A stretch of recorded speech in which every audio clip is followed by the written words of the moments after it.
Maybe you remember the glow of an old CRT TV filling a dark bedroom, long after you were supposed to be asleep. Maybe you remember that opening line, Digimon's digital monsters, and the way the music made ordinary walls feel like gateways to somewhere else. Maybe you can still picture a clunky Digivice toy in your hand, the plastic warm from being held too tightly during another impossible battle. For some of us, the digital world wasn't just a place on a screen. It was a feeling, a strange comfort in knowing that somewhere out there, behind the cables and humming routers, a group of kids and their partners were fighting for both of our worlds. We watched Tai and Agumon argue and grow together. We watched Kari look out of windows with that quiet, distant expression like she was hearing a call no one else could hear. We watched friendships form between children and creatures made of data, and somehow it felt more honest than a lot of stories about humans and other humans. And as we got older, something curious happened. Digimon didn't stop being mysterious. If anything, it became more mysterious. The more you rewatch, the more questions you start to notice hiding between the lines. Why does the digital world feel ancient when it's supposed to be made of modern information? Who's really in charge of it, and why are children of all people constantly dragged into its deepest conflicts? Why is there a dark shoreline where the sea never rests and the sky never brightens? Why are there gods made of code, watching everything from the center of a digital tree or from somewhere beyond the clouds? Why does Digivolution follow rules until suddenly it doesn't, shifting and twisting with emotion, with fear, with love? Tonight, we're not speedrunning a list or racing through trivia.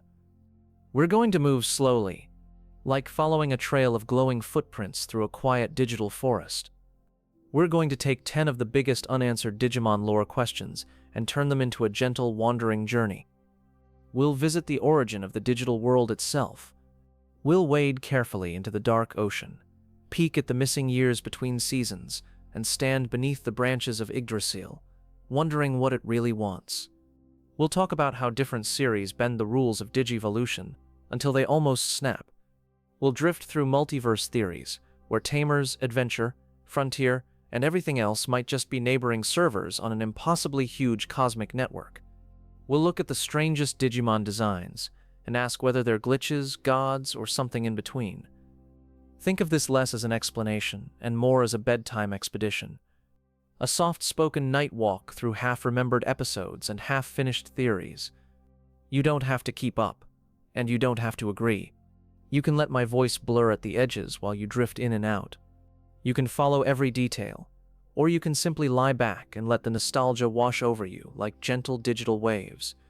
Either way, these mysteries will still be here, waiting, just like the digital world always is. Tonight's journey starts at the root of everything. Before crests, before partners, before villains with too many capes and too much confidence. It begins in a place we're told is made from our world's data, but somehow feels older than any computer. Take a deep breath. Feel your shoulders sink a little deeper into the pillow. And imagine, just for a moment, that faint dial-up sound in the back of your mind, that invisible connection opening once more. Because tonight, we're not just revisiting a show. We're returning to the question that started them all. What is the digital world, really? Let's begin. The digital world is a world made from the data of ours. If you ask the characters inside the story, the answer always sounds simple at first. A place where the information flowing through networks and machines somehow quietly woke up, as if you could open a diagram and point to a line that says, "Here, this is where File Island goes." Bits and bytes, signals and servers, all arranged into landscapes and skies and seas. On paper, it almost sounds clinical. But the moment you actually see it, even in the earliest episodes, that explanation doesn't fully fit. The digital world feels too wild, too ancient, to be only a product of human technology. It has ruins, legends, and monsters that talk about things that happened long before anyone ever plugged in a modem. The kids arrive in a place that looks half like a children's picture book and half like a half-broken computer. Phone booths in the middle of nowhere, gears stuck into mountainsides, toy towns hiding behind forests. Think about the very first adventure to File Island. but you can also feel something older humming underneath it. You can see the human influence, the way our machines and objects have been swallowed into that world. A sense that these strange landscapes would still exist even if somehow every computer on Earth suddenly went dark. Later, as the story unfolds, we hear that the digital world is divided into servers, into folders and layers, terms borrowed from computing, repurposed as continents. It's as if someone took a human blueprint and let it grow on its own, like a kind of digital coral reef. But the digital world is anything but. Files should be neutral. Data should be cold. When they grow braver and closer, places that seemed hostile quietly open up to them. Islands float. Sky turns upside down. Forests shift like living mazes responding to emotion instead of logic. When the kids are afraid, the whole world seems to tilt toward danger. Why does it respond more to feelings and bonds than to numbers and code? If the digital world is just a reflection of human data, why does it behave like a dream? This is where the first mystery creeps in, gently but stubbornly. Some in-universe sources try to answer.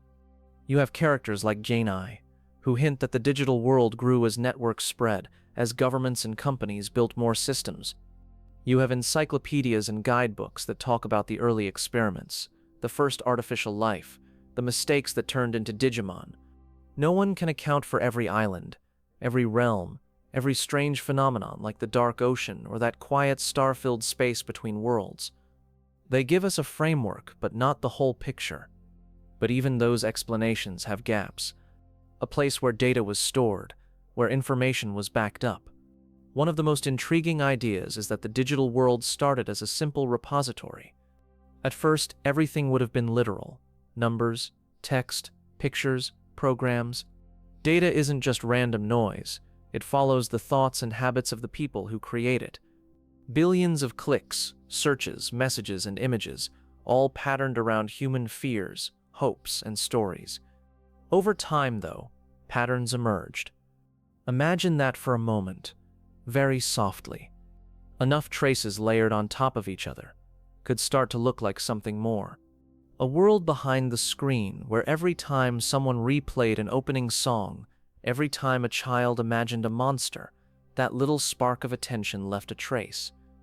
It might have grown into it. In that view, the digital world might not have been programmed to be what it is now, like a city that started as a single house. Files duplicating in strange ways, models that behaved more like instincts than scripts.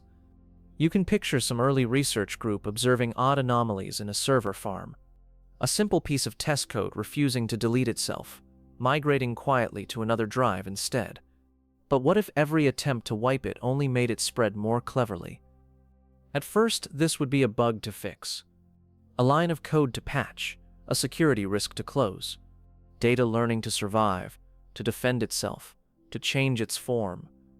At some point, someone might have realized that whatever was happening wasn't just error, it was adaptation.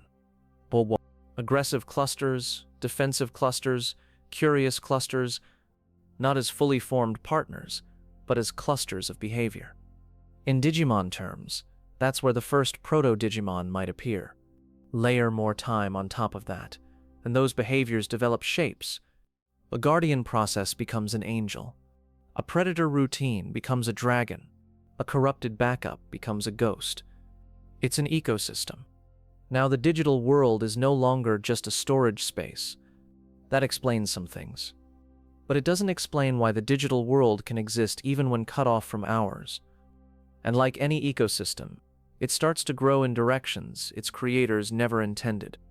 That whatever it started as, the digital world reached a point where it became self-sustaining. There are arcs where the connections are severed, where signals fail, and yet the world of Digimon keeps evolving, keeps collapsing and rebooting and healing. That suggests something deeper. It doesn't just run on our networks anymore. It runs on its own rules. Whole regions reset, timelines twisted, memories partially erased, and then slowly recovered. If a normal operating system behaved like that, we'd call it unstable and wipe it clean. It adapts. But the digital world doesn't get wiped. It carries scars, like any living thing.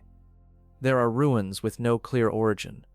Sometimes it even seems to remember previous versions of itself. Homeostasis talking through Kari. Monuments with no living Digimon left, who know who built them. And then there are the beings that speak like caretakers of something ancient. But most of what we see and hear about them is fragmentary. Yggdrasil sleeping at the roots of the world like an old server that became a tree. If they were human creations, you'd expect logs, records, explanations, one that's more poetic than technical. Even to other Digimon, they're rumors, legends, half-understood myths. So another, softer theory appears. Not just programs, not just numbers. The idea that the digital world is what happens when human imagination and information collide for long enough. But stories. Every time a child dreams about a monster friend, every time someone sketches a creature in the corner of a notebook, some tiny echo of that fantasy can be digitized. It might be in a scanned drawing, a search query, a piece of fan art, or a line of code in a game.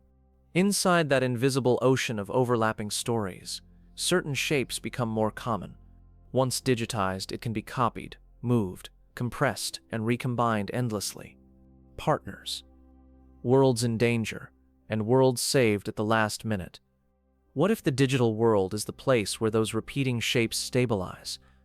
Villains. Where a million similar ideas about dragon fuse into Agumon's line, or 1,000 daydreams about angels merge into Angawoman and her kind. This view makes the digital world feel less like a lab project and more like a collective dream, not made by one author, but aggregated from countless tiny sparks. A dream that learned to defend itself, to organize itself, to create rules and boundaries. A dream that can now look back at us through screens and say, "Thank you for imagining me." It also explains why children are always the ones called. Children are the ones whose imaginations still move freely. Adults, busy and tired, might still influence the digital world in quieter ways. The ones whose emotions are loud enough to change the shape of a world built out of feeling-colored data. But children form the stories. A child who believes in courage, in friendship, in hope, leaves a stronger imprint on a world made of those things. Through the networks they maintain, the infrastructure they build.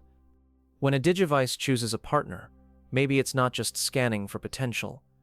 Maybe it's recognizing a pattern that already exists inside that child's heart. In that sense, the origin of the digital world might never be a simple date or a lab name. First, there were computers. Instead, it was a gradual soft sunrise of data and daydreams.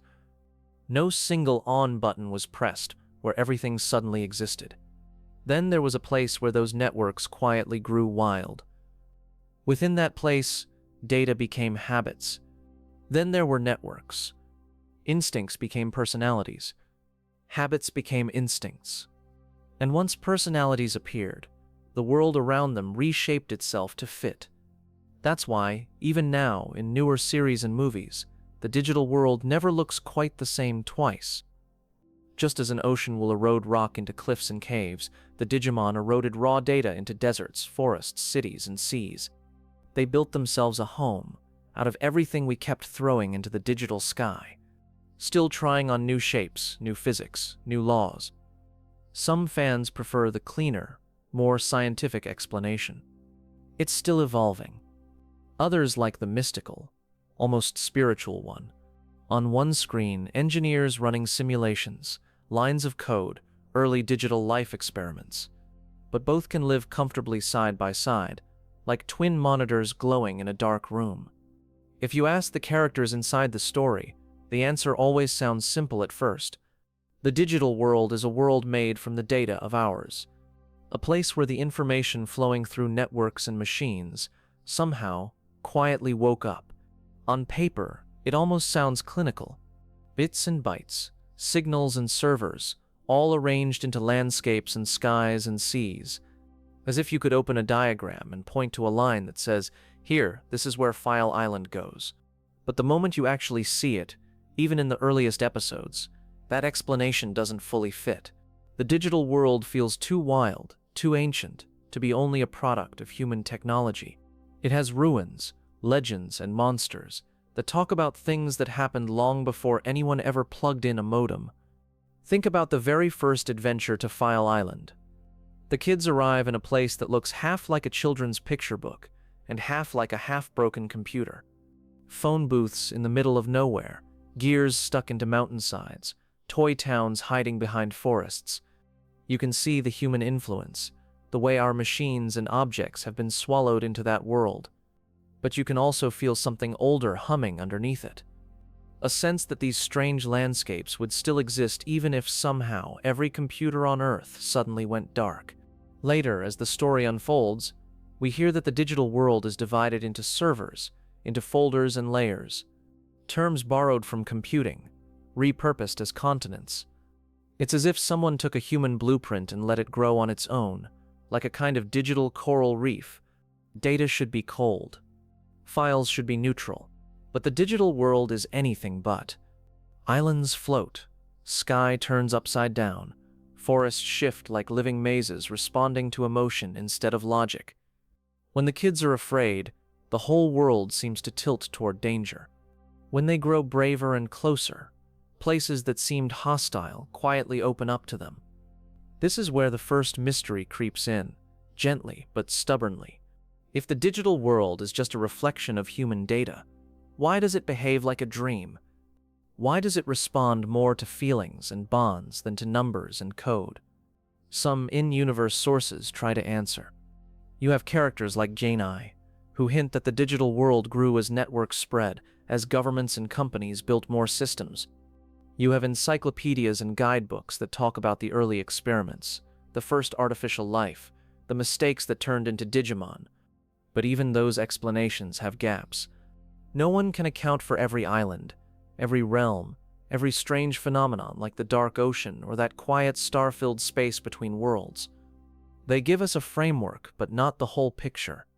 One of the most intriguing ideas is that the digital world started as a simple repository, a place where data was stored, where information was backed up. At first, everything would have been literal: numbers, text, pictures, programs. Over time, though, patterns emerged. Data isn't just random noise, it follows the thoughts and habits of the people who create it. Billions of clicks, searches, messages, and images, all patterned around human fears, hopes, and stories. Imagine that for a moment, very softly. A world behind the screen where every time someone replayed an opening song, every time a child imagined a monster, that little spark of attention left a trace. Enough traces layered on top of each other could start to look like something more. In that view, the digital world might not have been programmed to be what it is now. It might have grown into it, like a city that started as a single house. You can picture some early research group observing odd anomalies in a server farm, files duplicating in strange ways, models that behaved more like instincts than scripts. A simple piece of test code refusing to delete itself, migrating quietly to another drive instead. At first, this would be a bug to fix, a line of code to patch, a security risk to close. But what if every attempt to wipe it only made it spread more cleverly? At some point, someone might have realized that whatever was happening wasn't just error, it was adaptation. Data learning to survive, to defend itself, to change its form. In Digimon terms, that's where the first proto-Digimon might appear. Not as fully formed partners, but as clusters of behavior. Aggressive clusters, defensive clusters, curious clusters. Layer more time on top of that, and those behaviors develop shapes. A predator routine becomes a dragon. A guardian process becomes an angel. A corrupted backup becomes a ghost. Now the digital world is no longer just a storage space. It's an ecosystem. And like any ecosystem, it starts to grow in directions its creators never intended. That explains some things. But it doesn't explain why the digital world can exist even when cut off from ours. There are arcs where the connections are severed, where signals fail, and yet the world of Digimon keeps evolving, keeps collapsing and rebooting and healing. That suggests something deeper. That whatever it started as, the digital world reached a point where it became self-sustaining. It doesn't just run on our networks anymore. It runs on its own rules. Think about how often we see it reboot, the whole regions reset, timelines twisted, memories partially erased, and then slowly recovered. If a normal operating system behaved like that, we'd call it unstable and wipe it clean. But the digital world doesn't get wiped. It adapts. It carries scars, like any living thing. Sometimes it even seems to remember previous versions of itself. There are ruins with no clear origin, monuments with no living Digimon left who know who built them. And then there are the beings that speak like caretakers of something ancient. Homeostasis talking through Kari. Yggdrasil sleeping at the roots of the world like an old server that became a tree. If they were human creations, you'd expect logs, records, explanations. But most of what we see and hear about them is fragmentary.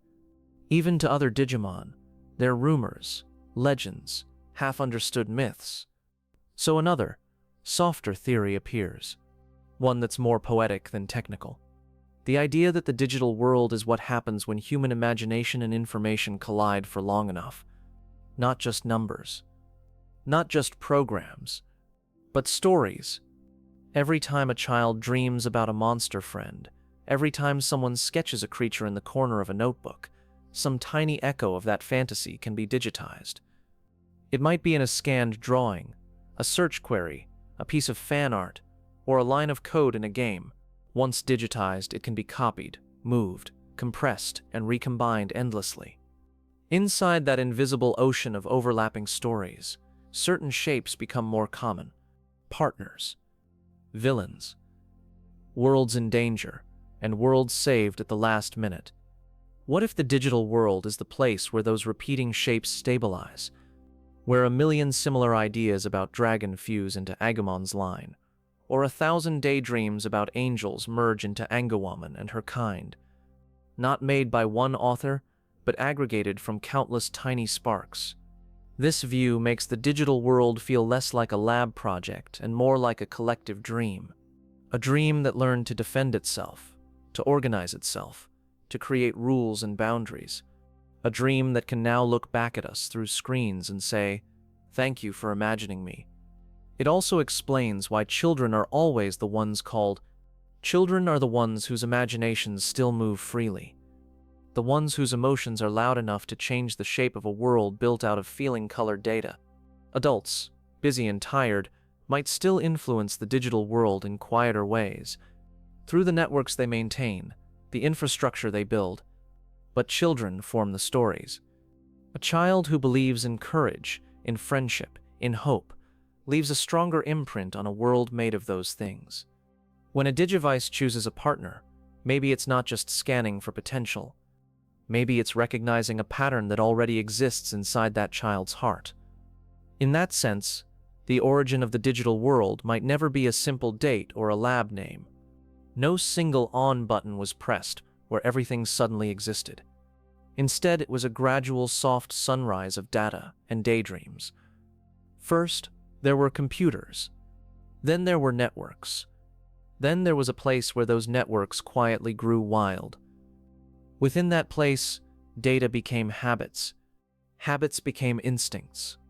Instincts became personalities. And once personalities appeared, the world around them reshaped itself to fit. Just as an ocean will erode rock into cliffs and caves, the Digimon eroded raw data into deserts, forests, cities, and seas. They built themselves a home out of everything we kept throwing into the digital sky. That's why, even now, in newer series and movies, the digital world never looks quite the same twice. It's still evolving, still trying on new shapes, new physics, new laws. Some fans prefer the cleaner, more scientific explanation. Others like the mystical, almost spiritual one. But both can live comfortably side by side, like twin monitors glowing in a dark room. On one screen, engineers running simulations, lines of code, early digital life experiments. On the other, children leaning closer to the glass, whispering names and dreams to creatures they can only half see. Between those two screens, a world wakes up. When we talk about the true origin of the digital world, We might be chasing something that was never meant to be pinned down, like asking when exactly a childhood friendship began. Was it the first hello, the first shared secret, the first time you really trusted each other? Maybe the digital world began the first time someone stored data. Maybe it began the first time a human imagined a partner who would never abandon them. Maybe it began the first time those two moments overlapped. What matters, in the end, is that the digital world feels real to the people who visit it. Real enough to cry over, real enough to miss when they grow up. And if a place made of data can make us feel that strongly, maybe the question of whether it's natural or artificial starts to fade away. A forest is real, whether it grew from seeds or from code. A friend is real, whether they're made of flesh or of light. As you lie here listening, somewhere in the background of your mind, tiny fragments of your own memories of Digimon are drifting together. Episodes, toys, songs, emotions you haven't touched in years. In their own quiet way, those fragments are doing exactly what the digital world does every day. They're forming patterns, and they're building a place you can return to whenever you want, simply by remembering. And in that shared inner landscape, the digital world's origin story is still being written. Not just by writers and animators, but by you. By every person who ever felt a little less alone watching a child and a Digimon stand side by side. By every person who still wonders what might be hiding in the code behind the stars of that pixelated sky. Some mysteries don't need a final answer to be meaningful. Sometimes, the wondering is the point. And in the case of the digital world, the question of where it came from might be less important than the fact that it's still there, waiting every time we close our eyes. From that first mystery, it's only natural to ask the next. If this world of data and dreams has grown so vast, who, if anyone, is guiding it? Who forged the tools that connect our hearts to it? The crests, the tags, the digivices, and why were some children chosen before the rest of the world ever knew Digimon existed? In our next step along this gentle path, we'll drift toward those quiet architects in the background. The first DigiDestined, the makers or discoverers of the crests, and the strange, secret history that sits just out of frame in so many scenes. For now, let your thoughts settle like digital snow, and if your eyes are already heavy, that's okay. The unanswered questions of Digimon will still be here when you wake, and the story of who truly created its heroes and their symbols is only just beginning to unfold. If the digital world began as this drifting mixture of information and imagination, then another question quietly rises to the surface. Who was the first to notice that you could talk to it?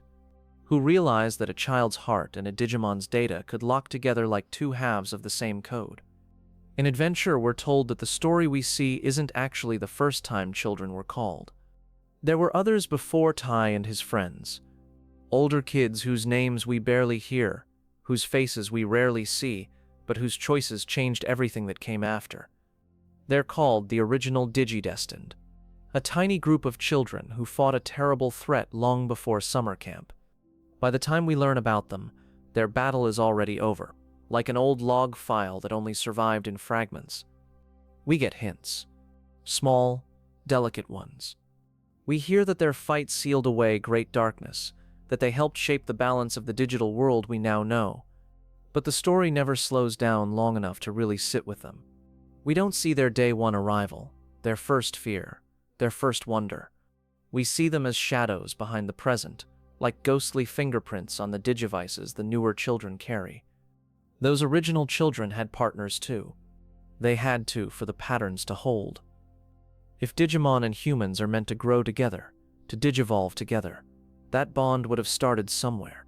And then there are the crests, those glowing symbols of courage, friendship, love, knowledge, sincerity, reliability, hope, and light.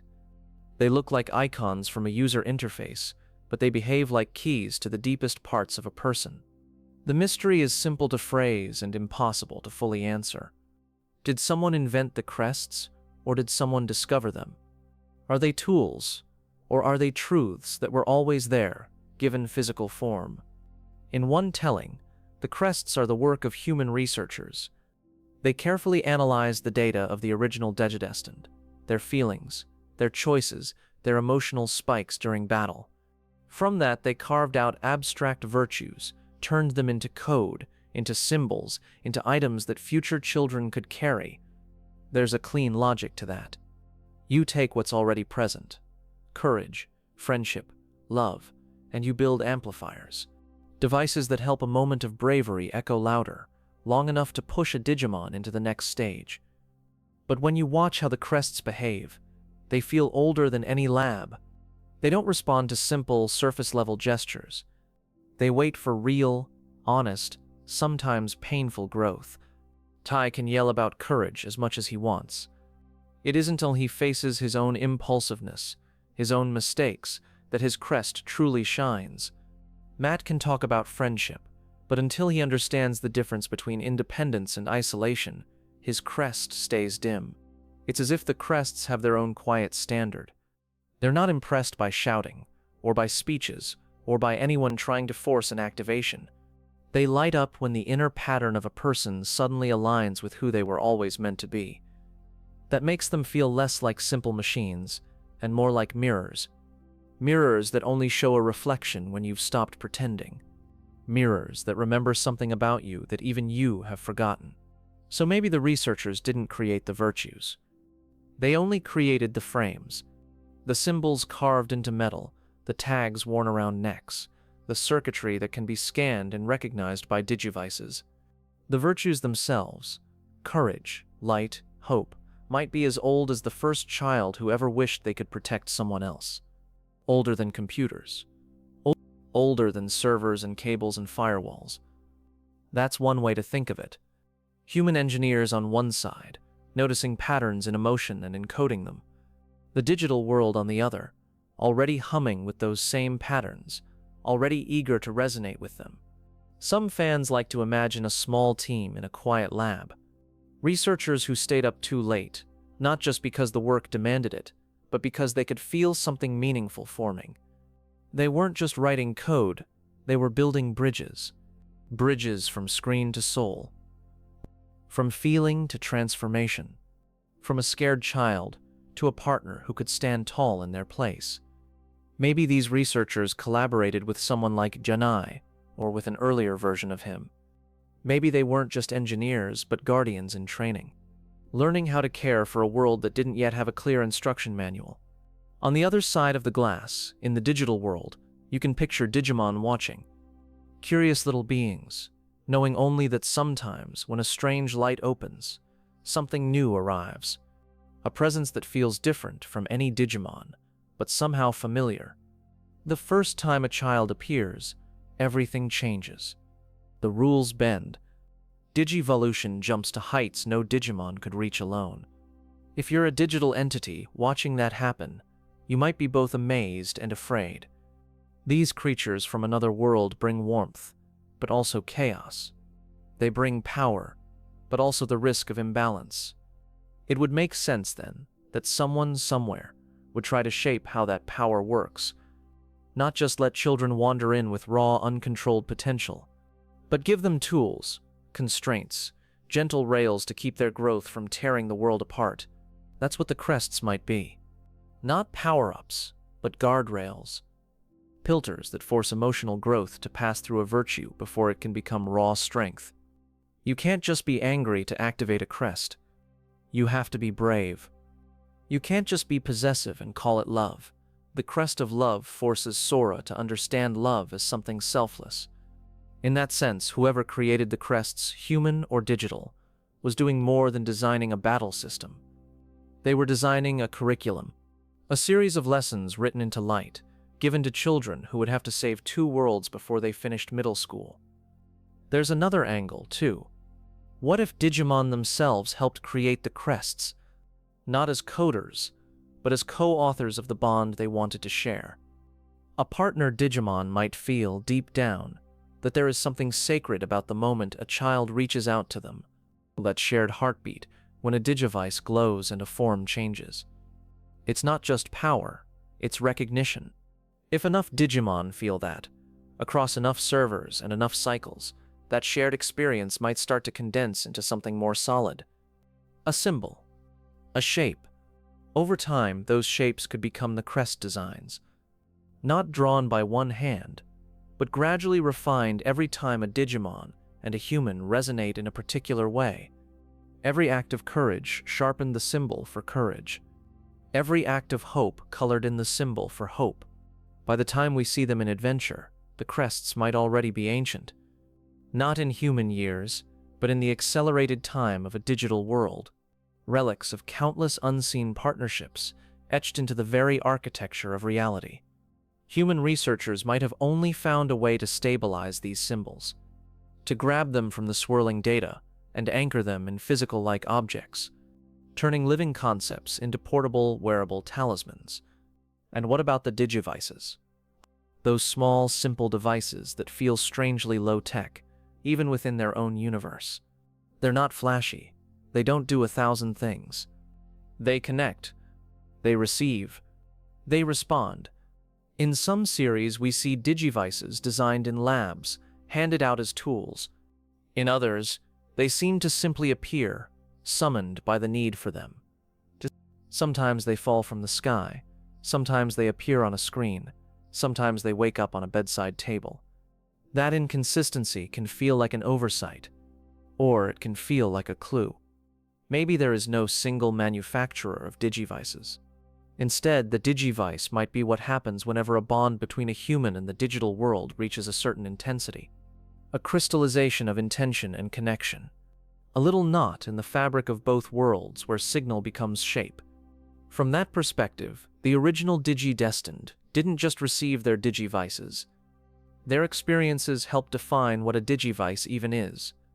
Their fears and victories laid down the template that later devices would follow. The same goes for their crests. If each crest corresponds to a virtue, maybe those virtues were chosen because of who those original children were. Brave, loyal, loving, thoughtful, gentle, dependable, hopeful, radiant. Certain aspects of the human heart became permanent fixtures in the digital world, not because someone in a conference room decided on them, but because those were the traits that had proven through lived experience to protect both worlds best. It's tender to think about. Some unnamed child, long before Tai, standing alone in front of a threat they don't understand, choosing to step forward anyway. The data of that moment spikes like a flare. The digital world remembers it. The universe says, "This is courage." Later, when another child stands on a similar cliff, their Digivice recognizes the pattern. The memory of that first bravery echoes through the code. A crest lights up. This is why the crests often hurt before they help. They force each child to confront where they're out of alignment with their own symbol. They don't just sit quietly. They call the child toward the best possible version of themselves. Of course, there's still room in this picture for more mechanical creators, for groups like the ones that modified Genia, for shadowy committees that decided who gets to be chosen and when. Those figures sit behind the curtain of the narrative, appearing just long enough to explain the bare minimum. They talk about balance and threats and ancient battles. They never talk much about feelings, even though feelings are the fuel of everything. It might be that no single group holds the full blueprint. That human researchers, digital guardians, and the digital world itself all played a part, each adding their own piece to the bridge between flesh and data. Humans contributed structure, symbols, devices that could be mass-produced, shipped, and tracked. The digital world contributed heart.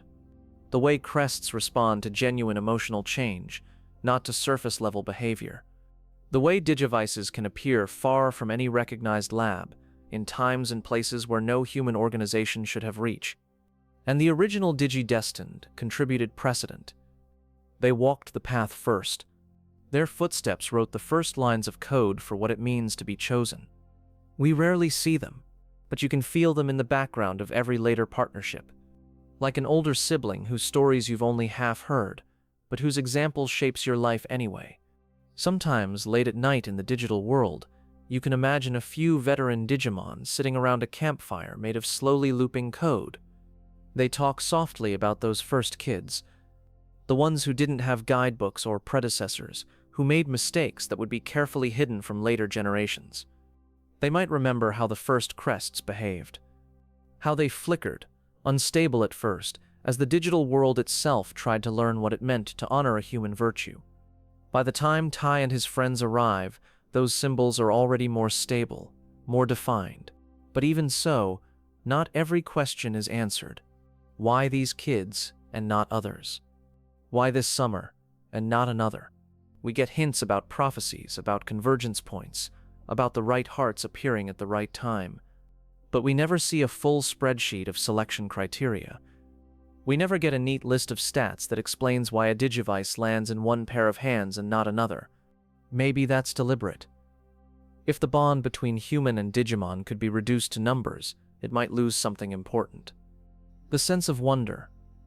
Instead, the story leaves room for fate, for intuition, for the idea that the digital world itself can feel who it needs, like a living system sending out threads of light, looking for children who are ready to grow in ways that might save them both. From our side of the screen, decades later, we're still guessing, still debating whether some secret committee or cosmic algorithm is behind it all, still writing our own theories about labs, gods, and original heroes. But if you strip away all the layers, all the meta-lore and guidebooks, something simple remains. Someone, or something, looked at the gap between our world and the digital world and decided it shouldn't stay a gap. It should be a bridge. The Crests, the Digivices, the first DigiDestined, they're all parts of that bridge. Steps that let frightened, ordinary kids walk into an extraordinary place and not be completely lost. Symbols that let a Digimon look at a human and see more than just a glitch from another dimension. Who created them? The safest answer is all of them. Humans, Digimon, and the digital world itself, in a slow, collaborative act of mutual recognition. And maybe that's why the story never nails it down. Because the moment you say this one person made everything, you lose the feeling that this bond belongs to everyone, that any child, in any world, could potentially be chosen. As you lie here listening, you might remember your own attempts to draw a Digivice on the corner of a notebook page, to sketch a crest and claim it as yours, to imagine what kind of Digimon would answer if your own device lit up in the dark. In that little act of daydreaming, you're doing exactly what those first creators did. You're co-authoring the bond, adding a tiny new variable to the infinite equation of human plus Digimon. Somewhere in the imagined sky of the digital world, that might already exist as data. A possible partnership, a hypothetical crest, a line of code that says, if this person ever finds their way here, here's who they'll meet. Not official, not canon, but no less real in the realm of imagination. From the origins of the Crests and the first chosen, our path naturally drifts somewhere darker now. A place where light is fragile, and even a crest of hope might flicker. A shoreline of black waves and an endless, restless horizon. Because for every symbol of virtue, Digimon gives us a shadow. And one of the deepest, strangest shadows in the whole franchise is a place that doesn't quite fit into any map. A place called the Dark Ocean. In the next part of our quiet journey, we'll walk that beach together. We'll keep our steps soft, our voices low, and our curiosity gentle, and we'll see what answers, if any, can be found in the sound of those digital waves. When you first see it, it doesn't look like a place that belongs in the same story as summer camp and smiling partners. It looks like a scene from a dream you don't want to remember. A shoreline of black water, an endless heavy sky, and a silence that somehow feels louder than any battle. The digital world has bright forests and silly amusement parks. It has floating islands and candy-colored towns and gears stuck in cliffs for no good reason. But the dark ocean feels like somewhere the digital world itself tries not to think about. The waves there don't crash like normal waves. They pulse, like something breathing beneath the surface, slow and patient. When Kari first appears there, the difference is immediate. Her usual gentle light feels smothered, like a candle under glass. Even the air seems to press in, thick with a kind of static that isn't quite sound.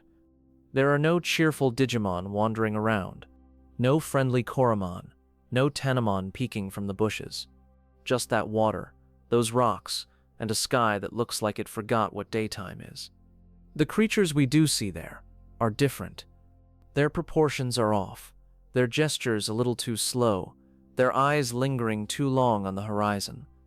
They feel like they were assembled from memories of monsters, rather than growing naturally like most Digimon. And then there's Dragomon, a presence more than a character, hinted at in shadows and distant shapes. A silhouette rising from the sea like a half-remembered nightmare. He never gets a full explanation. He's not neatly cataloged and filed away in a Digimon Analyzer profile with stats and trivia. He just exists as a looming suggestion that some things in this universe are older and stranger than the rules we know. The Dark Ocean doesn't act like other parts of the digital world either. It seems to sit between places, not fully in the human world, not fully in the digital one. More like a corridor no one meant to build, but that formed anyway when too many shadows piled up. Sometimes it appears through a TV screen, sometimes through fog. Sometimes it just replaces the world around a character for a moment, like reality glitched and loaded the wrong level. That in-between nature makes it feel like a kind of digital subconscious. Not a proper world, but a place where unresolved things sink and gather. Old fears, unfinished stories, broken connections. Kari's connection to it is one of the clearest signs that this isn't just another spooky location. She's someone associated with light, hope, and gentle guidance. But she's also someone who carries emotional weight far heavier than a child should have too. You can feel that in the way she stares out of windows, in the way she sometimes withdraws while the others laugh, in the way she seems to sense danger long before anyone else can see it. The Dark Ocean seems to respond to that, almost like it recognizes something in her, a resonance with loneliness and burden. It reaches out, not with words, but with atmosphere. When Kari is drawn there, it feels less like a kidnapping and more like a magnet. Not a physical force, but an emotional one, as if the parts of her that are tired, sad, or overwhelmed are being quietly invited to step into a world that understands those feelings all too well. If you think of the digital world as a reflection of all kinds of data, maybe the Dark Ocean is where the forgotten and unwanted data goes. Not just deleted files, but memories people wish they could discard. Moments of fear, shame, and anger that no one really wants to look at again. In our world, when you delete something, it doesn't really vanish instantly. It lingers in backups, in caches, in physical traces on a drive. Invisible, but not gone. Now imagine that for emotions. Imagine every time someone tries to shove down sadness, every time a fear is pushed aside instead of faced, leaving a faint imprint somewhere. If the digital world collects data, maybe those emotional leftovers drift too. Layer enough of those together, and you might get something like the Dark Ocean. A coastline of accumulated unease. A sea filled with echoes of things people never fully resolved. That would explain why it feels so heavy. Why it seems to press on characters who visit. It's not just the environment, it's the density of unprocessed feeling. Dragomon and the creatures there could be manifestations of that weight. Not just monsters, but the shapes that fear takes when it sits for too long without sunlight. They don't just attack, they tempt, whisper, try to pull characters deeper. There's a quiet horror to the idea that Kari could be claimed by a place like that. That someone associated with light could be worn down by a world made of unending dusk. But even there, the story doesn't fully give in to despair. Kari's resistance matters. Her bonds with the others matter. Each connection she has is like a little thread tugging her back toward brighter worlds. You could see the Dark Ocean as a test. Then, not like the structured trials we sometimes see, but a more organic kind of test. A question: what happens when hope stands in a place that doesn't believe in hope anymore? From a larger lore perspective, the Dark Ocean raises questions about how many layers reality in Digimon actually has. We have the human world. We have the digital world in multiple forms and servers. But then we have these extra spaces. The Dark Ocean. The in-between voids characters sometimes fall through during warp digivolutions or world resets. Are these just glitches, or are they intentional features of the universe? Are they waste bins, or safety valves, or maybe deep archive storage for concepts that don't fit elsewhere? The series never tells us, and that silence is part of what keeps the dark ocean so haunting. It's also one of the clearest glimpses of something Lovecraftian in Digimon, not in a jump-scare horror movie way, but in the sense of encountering forces that simply don't care about human frameworks. For Dragamon and his world, kids and crests and prophecies are probably as insignificant as raindrops. And yet, even here, the rules of Digimon don't fully break. The presence of a child, of a partner, of a bond, still matters. Emotions still read as signal, even in the noisiest static. That's one of the strangely comforting things about this franchise. No matter how dark a location is, it never feels like a total vacuum. Light might be faint, but it's never truly zero. For Sleep, there's something oddly soothing about that idea. We all have our own dark oceans, corners of memory or thought we'd rather not visit too often. But Digimon suggests that even in those places, small connections, small bits of kindness, still have weight. In the quiet hours when your room is dim and the world outside feels far away, you might think of Kari standing on that shore, of the way the waves roll in and out, carrying secrets from somewhere deeper, of how, no matter how distant she looks, there is always a line leading back to the people who care about her. It's also worth thinking about how the dark ocean barely appears, then vanishes from the story, as if the narrative itself got nervous and backed away. We're given just enough to ask questions, and then the door closes again. That scarcity makes it feel more real, in a way. Things we only glimpse once or twice can leave a deeper impression than places we see every episode. Our imagination fills in what the camera doesn't show. Fans have tried for years to plug the dark ocean into broader theories. Is it a failed digital world? A place where data tried to evolve and got stuck in a half-finished state? Is it an older realm that predates even the digital world? Something that attached itself when networks were created? Is it a reflection of a human concept, like despair, that became so concentrated online it needed its own landscape? Or is it simply a narrative symbol that's never meant to be dissected too thoroughly?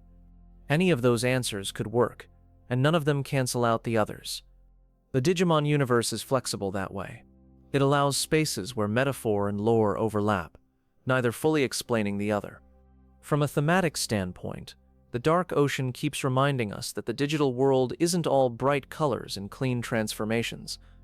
There are places where the code runs strange, where the usual rules about bonds and battles don't feel like they apply as cleanly. But the presence of characters like Kari also reminds us that those places aren't unreachable. They can be visited, even if only briefly. They can be noticed, named, and gently challenged. In some subtle way, that's what happens every time she returns.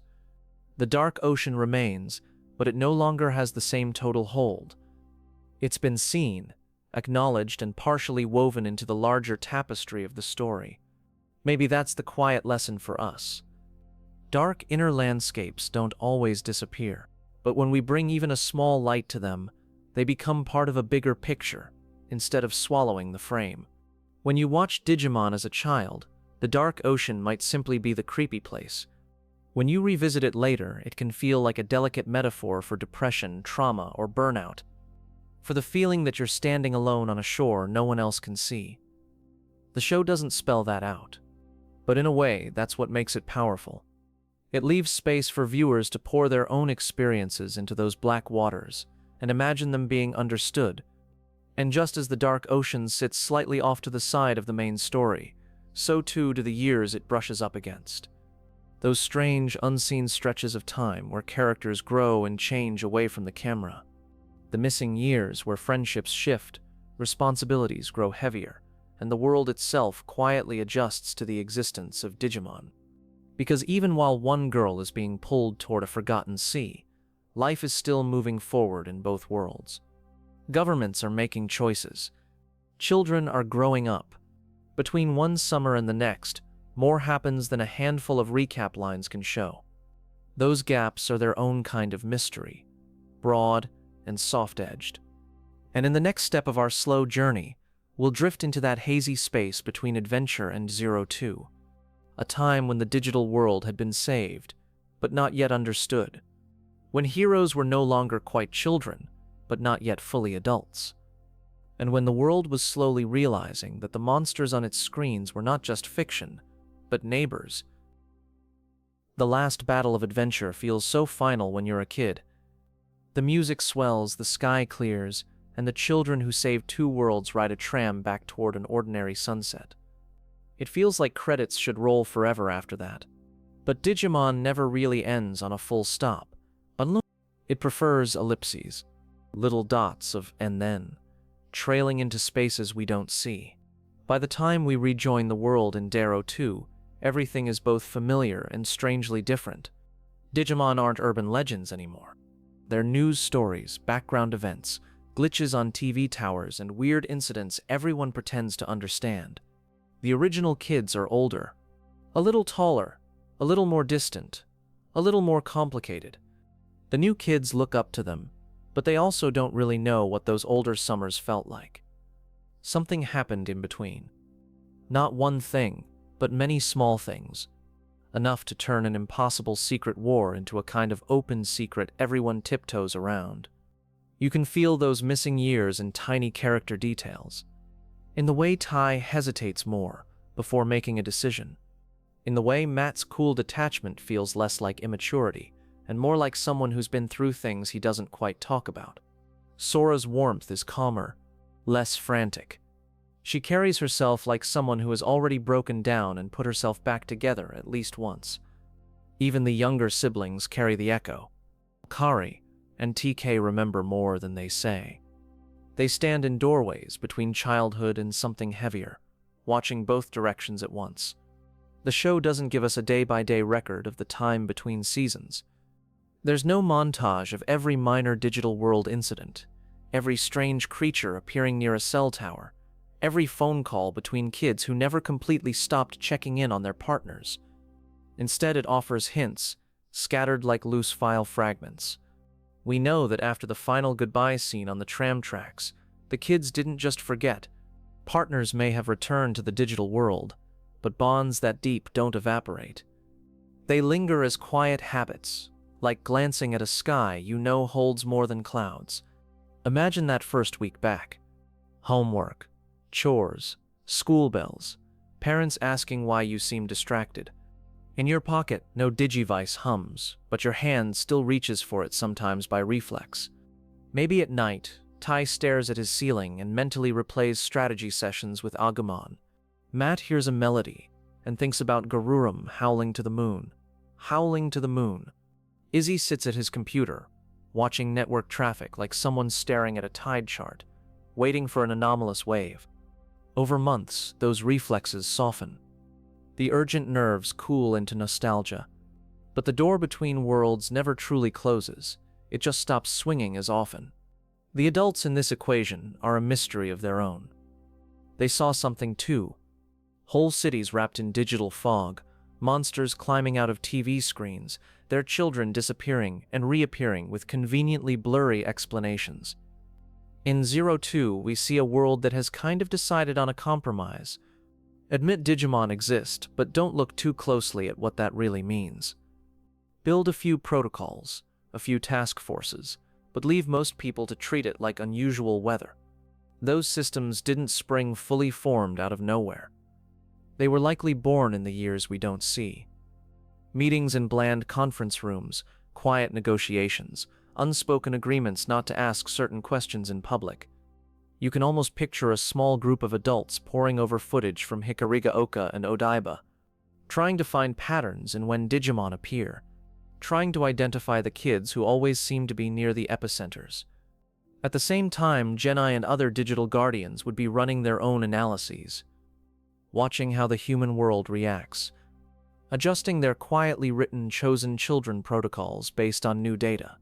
Somewhere in the middle, the kids themselves are pulled in two directions. On one side, the expectation to go back to normal. On the other, the knowledge that normal is a story adults tell themselves to sleep at night. Matt starts a band. On the surface, that looks like a totally ordinary teenage thing. But music is also a way of processing feelings too big for words alone. Maybe some of his lyrics are about skies splitting open, about friends who can't be contacted by phone but who still feel closer than most classmates, about a wolf's silhouette he keeps seeing in dreams. Sora leans deeper into nurturing others, clubs, responsibilities, being the reliable one. When you've had a partner depending on your emotional stability in life or death moments, regular human relationships can feel both easier and heavier at the same time. Izzy buries himself in information. If there's a strange signal, he'll notice it before anyone else. He can't stop being curious about the world behind the world, even if the official line is that the danger is over. Joe tries more than almost anyone to walk the path of adulthood the old-fashioned way. Exams, future plans. Yet even he can't really erase the knowledge that the body he is studying medicine to protect has already stood in the presence of things that don't fit into textbooks. He wants to help people in the most practical way possible. But a part of him will always remember bandaging Gamamon with the same hands. Those missing years are when we saved the world turns from a present tense statement into an almost unbelievable memory. When conversations that used to include, "Remember when Devimon," become, "Did that really happen, or did we dream it together?" reality smooths over the rough edges of heroism. At the same time, the digital world is not standing still. Time there flows differently. Regions reboot, new Digimon are born, old conflicts flare up and quiet down like storms. Somewhere Agumon is still training. Byammon is still watching the sky, wondering if the next light that appears will carry Sora's silhouette. Tentamon hovers near computer-like trees, thinking fondly of the human who used to ask him more questions than anyone else. Do the kids visit? Off-screen. Do they manage short, controlled crossings arranged by Genai or other guardians? Or are they kept apart intentionally, to let both worlds heal after the chaos? Sugro suggests both possibilities. We know the older kids can still go there, given the right circumstances. We also know they're not constant visitors, or the shock of Davis and the new team wouldn't land the same way. It's easy to imagine a handful of unofficial trips, moments when a Digivice flickers to life again in the middle of a quiet afternoon. A whisper of "we need you just for a moment," and a quick hop across realities. But those would be rare. Little exceptions, not a restored status quo. Enough to remind the kids that the digital world still exists, not enough to let them live there like they once did. Emotionally, that's a big shift to live through in your early teens. You go from being the main line of defense between two worlds to being a student again. Someone people might admire vaguely, without ever understanding why you carry yourself like you're older than your years. This might be part of why Tai feels so conflicted in O2. He still has the instincts of a leader, but he also senses that leadership in a now semi-public Digimon world is different from leadership in a secret war. Decisions now have political consequences. News cameras. Other kids who look up to him, not knowing the weight of the choices he might make. Matt, too, seems to have stepped a little sideways from the front line. He's still brave, still loyal, but he understands that the world doesn't always need him to charge into battle first anymore. There's something delicate in that understanding. The ability to loosen your grip on a role that once defined you.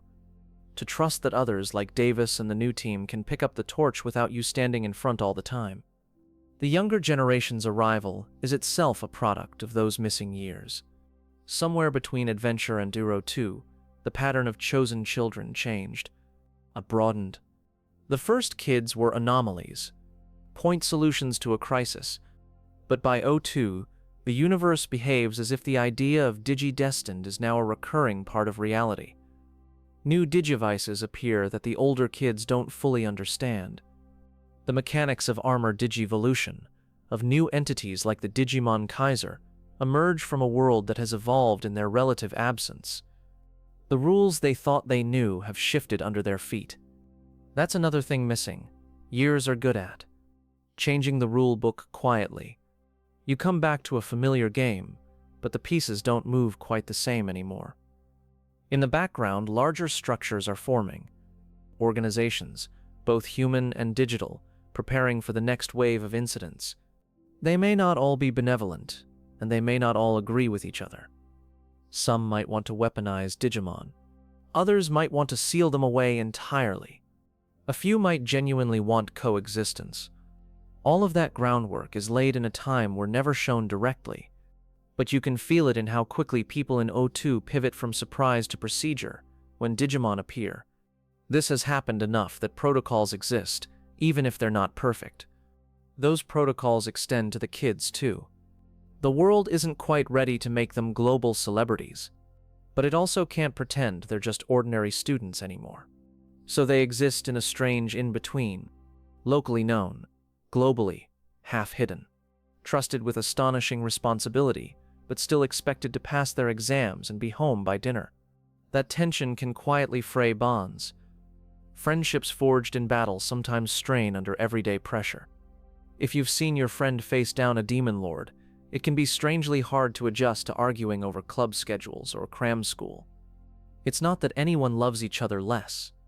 It's just that their contexts diverge. Some focus on the future. Some can't stop looking back.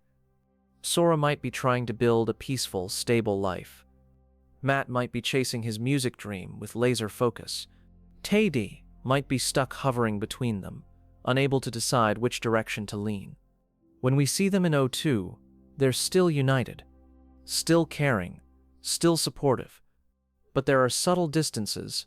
Sora doesn't always stand at Ty's side in the same way. Matt and Ty no longer clash with the same intensity, but they also don't always engage as deeply. They're all trying to figure out what version of themselves exists in a world that isn't constantly on the brink. For Carrie and TK, those missing years are even stranger. They're old enough to remember the digital world vividly, but young enough that those summers blend into the general haze of childhood. To them, older siblings' stories might feel like legends at times. Real, but also mythic. Tales of back when we first went there, told in living rooms that now also have news reports about other Digimon incidents playing softly in the background. They become bridge figures, old enough to know both worlds intimately, young enough to still be called again as full protagonists in O2. The missing years are where their readiness is tempered, where all the small, unseen experiences that make them capable leaders in their own right quietly accumulate. Moments of watching, listening, and understanding that their place in this story is not a coincidence. For us as viewers, these gaps invite imagination. Entire fanfics, fan comics, and headcanons are born in the space between the last tram ride of adventure and the first digital gate of 02. We fill in the unseen adventures, the awkward reunions, the late-night talks that never made it to the screen. There's a comfort in that too. The idea that a story doesn't need to show every frame to feel whole.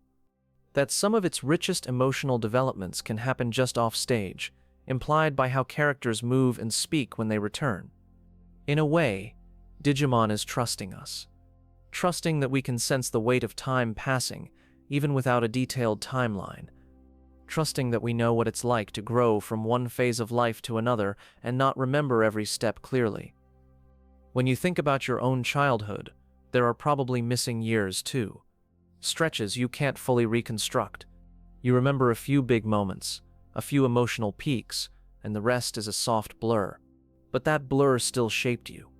Your preferences, your fears, your habits, your sense of self. The same is true for Tai, Sora, Matt, and the others. Their missing years between Adventure and O2 are where their heroic identities and their ordinary selves quietly negotiated with each other.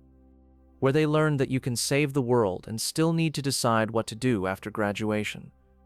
Where they discovered that chosen doesn't mean finished. By the time 02 begins, the world they live in has absorbed Digimon into its fabric. Street vendors might sell toys based on creatures that are actually real. Kids might argue on playgrounds about which partner they'd want, not realizing some of their classmates already know the answer for themselves. That raises a bigger question, one that O2 finally dares to peek at directly. If Digimon are real, if chosen children exist, what happens in the long run? What kind of future are we heading toward when the extraordinary becomes everyday? The epilogue at the end of Miro 2 tries to answer that in a single sweep. A future where everyone has a partner. A world that has fully integrated this once secret miracle into daily life. For some, that feels hopeful. For others, it raises even more questions. And those questions form the next stop in our gentle journey through Digimon's unresolved mysteries. As we drift from the hazy in-between years into that controversial glimpse of the future, let your thoughts soften around the idea of time, how it passes, how it shapes people, both on-screen and off. Because the next mystery isn't just about what happens to a handful of characters. It's about what happens when an entire planet grows up with Digimon at its side, and whether the future we're shown in that brief epilogue is truly the only path the story could take. The ending of Zero 2 doesn't tiptoe in quietly. It arrives like a sudden time jump in your own life, the kind where you look back and realize a decade passed between blinks. One moment, the kids are still in school uniforms.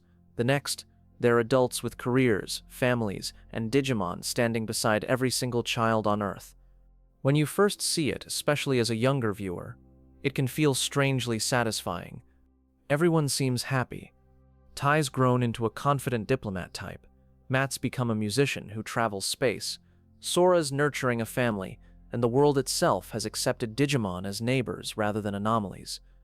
But as you get older, that neatness starts to itch a little. The future we're shown is so absolute, so all-encompassing, that it almost feels like a dream someone forced to end with, and they all lived happily ever after. And in Digimon, where even happy moments usually carry a thread of melancholy, that kind of finality feels suspicious. You can feel it in the way fans talk about the epilogue. Some adore it. Some reject it outright. Others quietly file it under one possible timeline and move on, treating it like a branching route in a visual novel rather than a fixed destiny carved into the franchise's core. No matter how you feel about it, the epilogue raises a huge, unanswered question. Is this really what the future of the DigiDestined has to be? Let's slow down and walk through it gently. We are shown an Earth where Digimon-human contact is fully normalized. Every child has a partner, in every country, across every culture. That implies a massive amount of infrastructure and cooperation. Organizations that once scrambled to hide or contain Digimon would have had to change course entirely. Instead of how do we stop these creatures from causing panic, the question becomes, how do we integrate them into every layer of society? That's not a small shift, but it means laws about Digimon rights and responsibilities. It means schools built with partners in mind, workplaces adapted to creatures that can fly, burrow, phase through walls, or accidentally blast a hole in a ceiling when they sneeze. Part of the epilogue's mystery is that it skips the messy middle. We don't see the arguments, the protests, the economic changes, the cultural clashes. We just see the settled, stable outcome. It's like flipping straight from "internet is new and scary" to "the entire world runs on it," without depicting the awkward, chaotic decades in between. In our real world, that kind of change is noisy, full of missteps and backlash. So when Digimon presents a future where everyone just has a partner, it feels too smooth to be the only truth. Not impossible, but highly curated, like we're seeing a highlight reel instead of a documentary. Then there are the personal details. Who married whom? Who did which job? These are the things that tend to bother fans the most. Not because the careers or relationships are inherently bad, but because they sometimes feel mismatched with the arcs we watched unfold. Some people look at Tai's chosen path and think, yes, that fits, he's always been a bridge builder. Others feel like his restless, impulsive energy should have led somewhere less formal. Some people love certain pairings. Others spent years imagining completely different futures.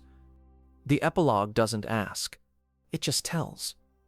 In a series that usually invites us to participate emotionally, that can feel unusually top-down. From an in-universe perspective, however, there's something interesting buried in that certainty. The narration speaks as if this future is established fact, not speculation, which raises a question: who is telling this story? Is it a neutral narrator? Is it one of the characters looking back from that future and smoothing over the painful parts. Is it perhaps one possible timeline being recorded in some digital archive, while others branch away unseen? Digimon, as a franchise, later leans harder into the idea of alternate timelines and reboots.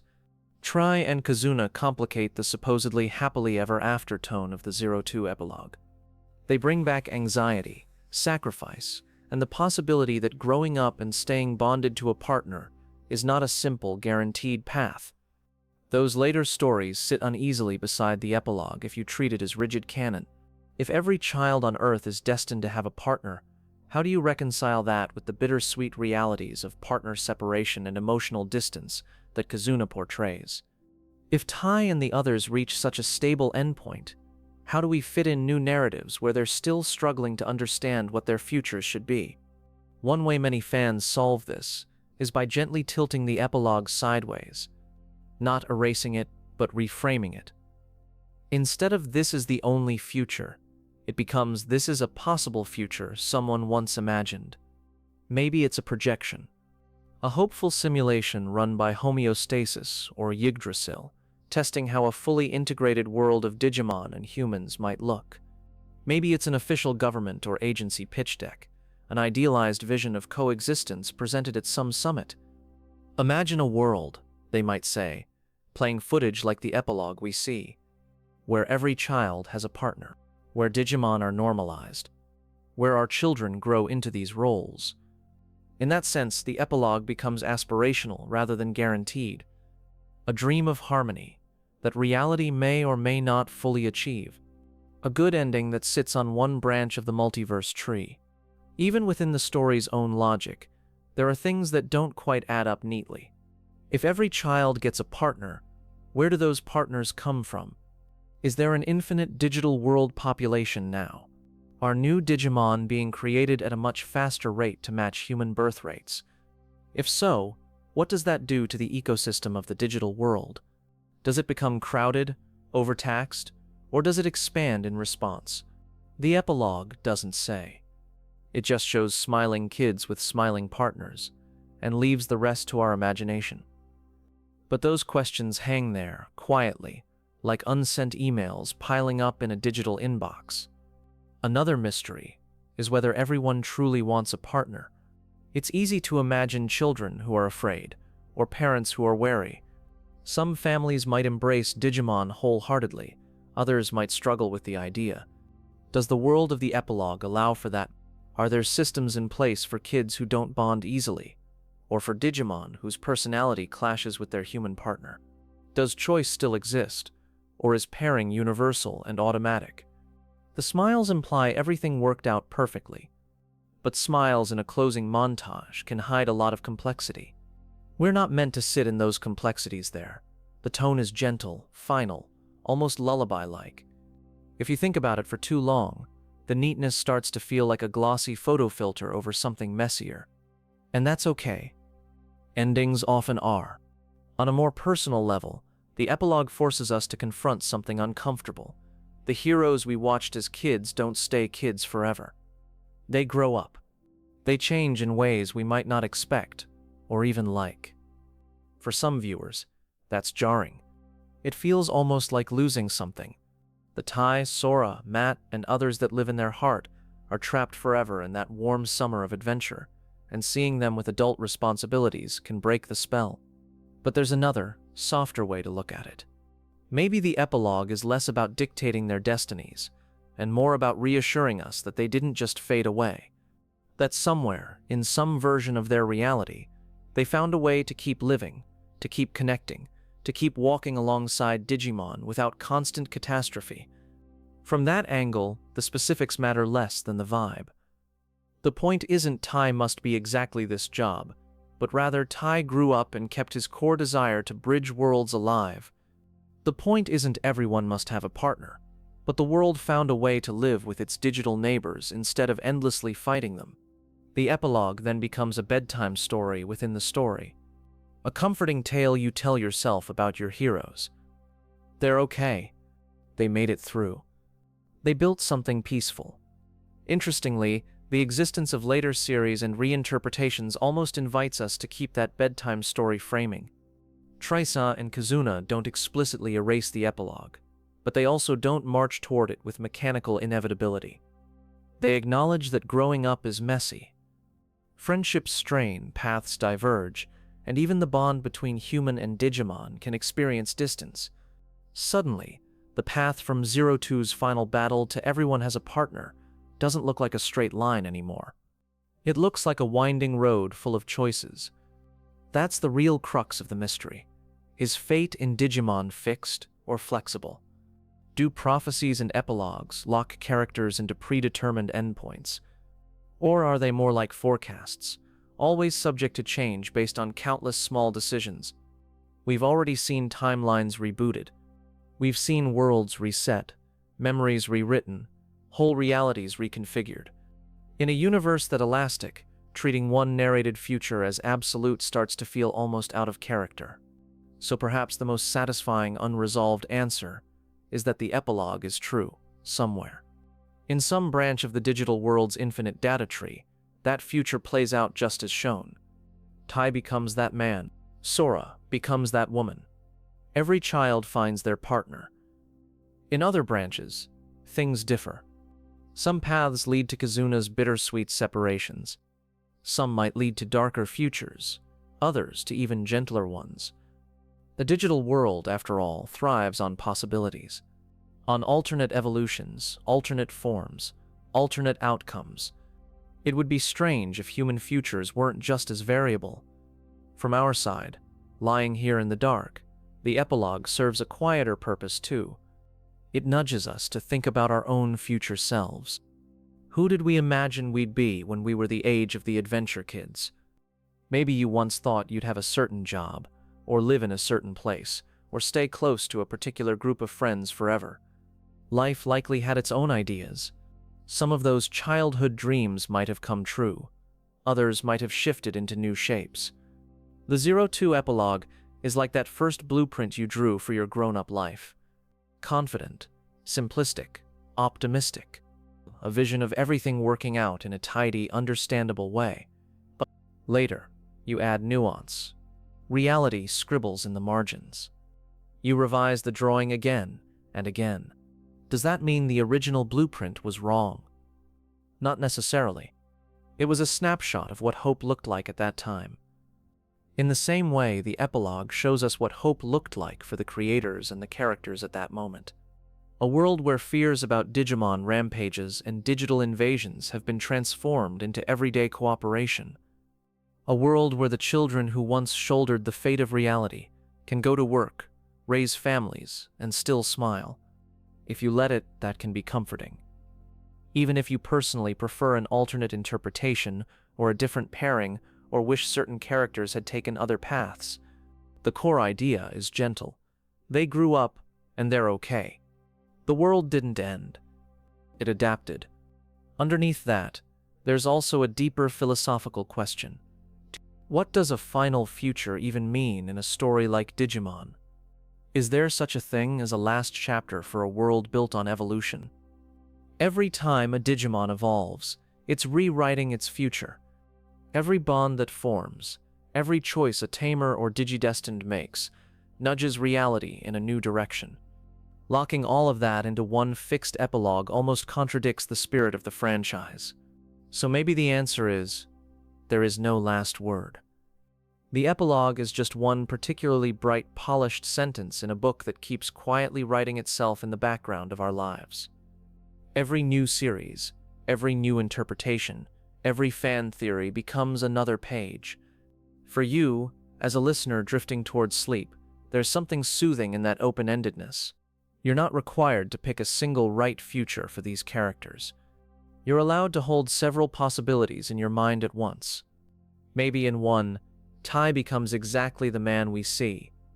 In another, he takes a different road entirely. Maybe in one future, every child finds a partner. In another, the bond remains something rare and wondrous. All of those futures can sit together in the same mental shelf, side by side. None of them cancel each other out. The digital world is big enough for all of them. What remains constant across versions is the theme: humans and Digimon learning to live with each other. Sometimes clumsily, sometimes gracefully, always imperfectly, always moving. The 02 Epilogue, with all its controversies and contradictions, keeps that theme intact. It shows us a world that chose integration over separation, connection over denial.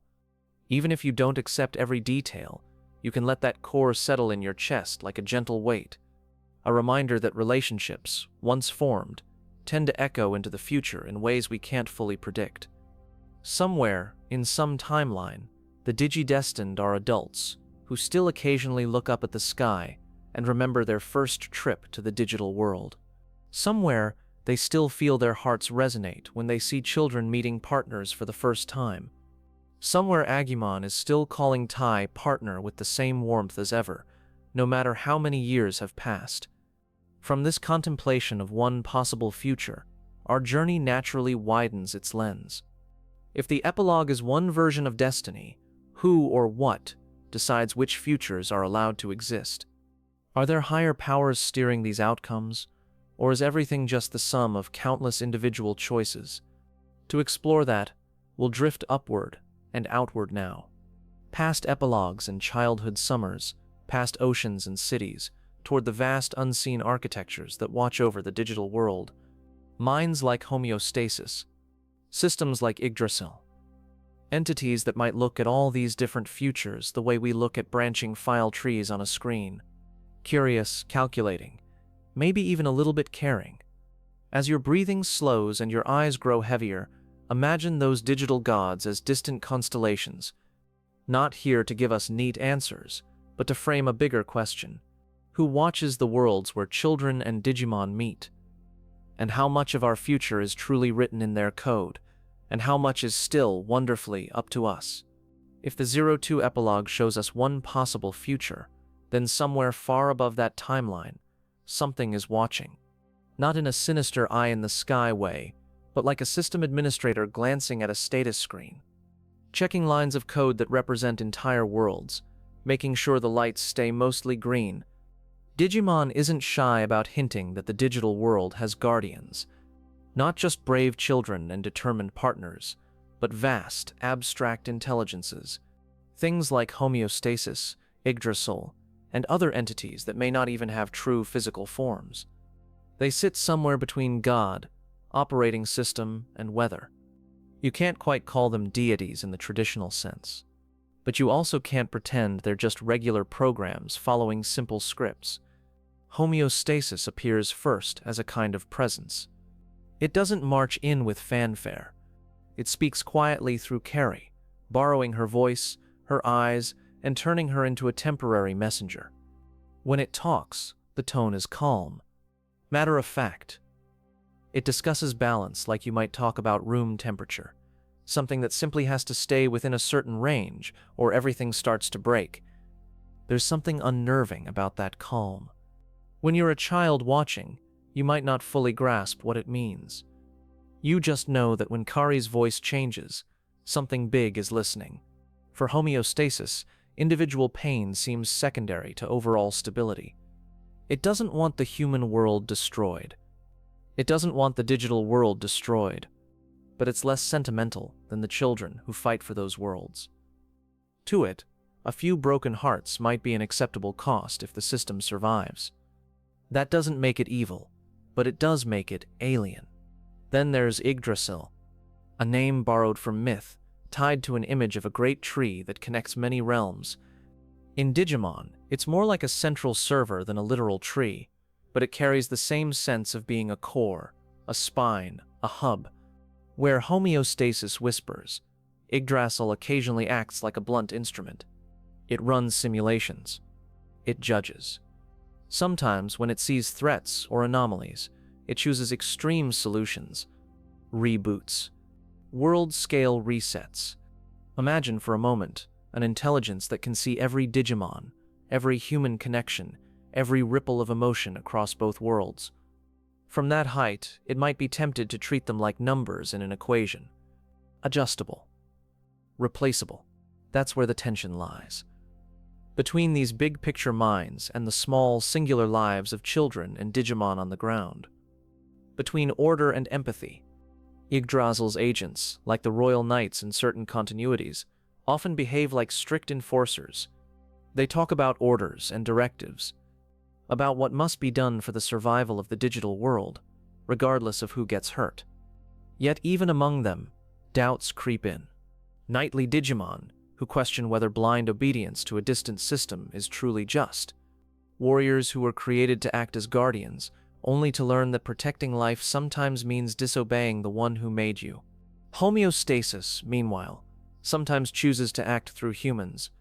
It steps into Carrie not because it fully understands her, but because she's a convenient link, a line of communication into a world of feelings it can't completely parse on its own. The fact that it needs a host at all is telling.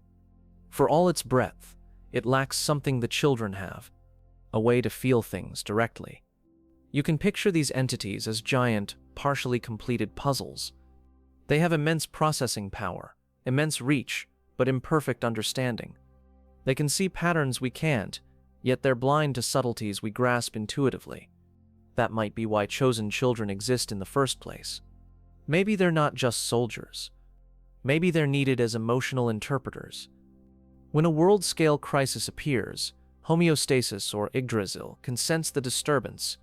They can calculate probabilities, but they can't predict exactly how hope, fear, love, or grief will play out moment by moment. Children can, or at least, they can move with those emotions in a way that reshapes the battlefield. They can make choices that defy cold logic and somehow still lead to a better outcome. From that perspective, the gods of Digimon are incomplete without the children, like a machine with incredible hardware but missing a crucial piece of software, empathy. They oversee, but they can't fully live, yet they still have agency. They still make decisions, and those decisions shape entire realities. A reboot order here, a chosen child selection there, a quiet intervention in someone's dreams. One of the unanswered questions is whether Homeostasis and Yggdrasil are unique. Are they single, central entities? Or are they names for a class of minds, each watching over different shards of the multiverse? If each series represents a different digital world, or at least a different server, then is there a homeostasis in Tamers? An equivalent in Frontier? A Yggdrasil-like root system behind every alternate continuity? We don't get explicit confirmation, but the echoes are there. Each world has its unseen architects, its hidden frameworks. Hypnos in Tamers, for instance, feels like a human attempt to build something Yggdrasil-like from our side. When humans build these systems, they often inherit our own blind spots. Hypnos sees Digimon as threats first, anomalies second, individuals third. It's efficient, but it's also limited.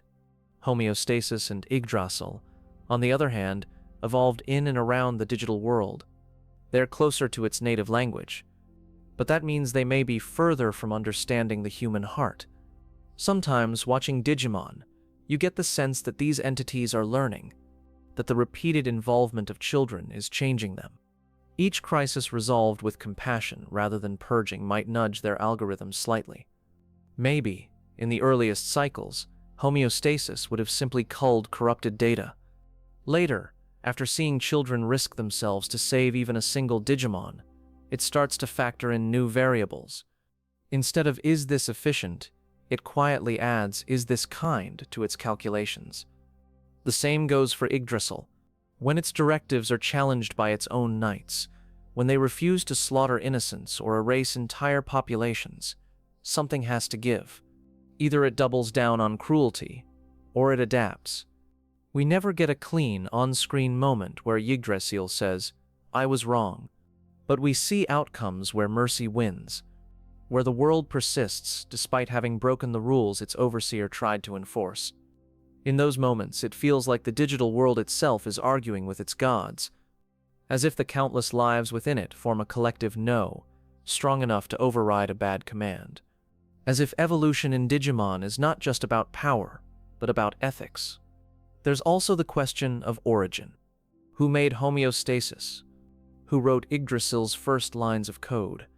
Did humans start them as safety nets for early digital life experiments? Did they emerge organically, like the digital world itself, from the accumulated logic needed to manage an ever-growing network?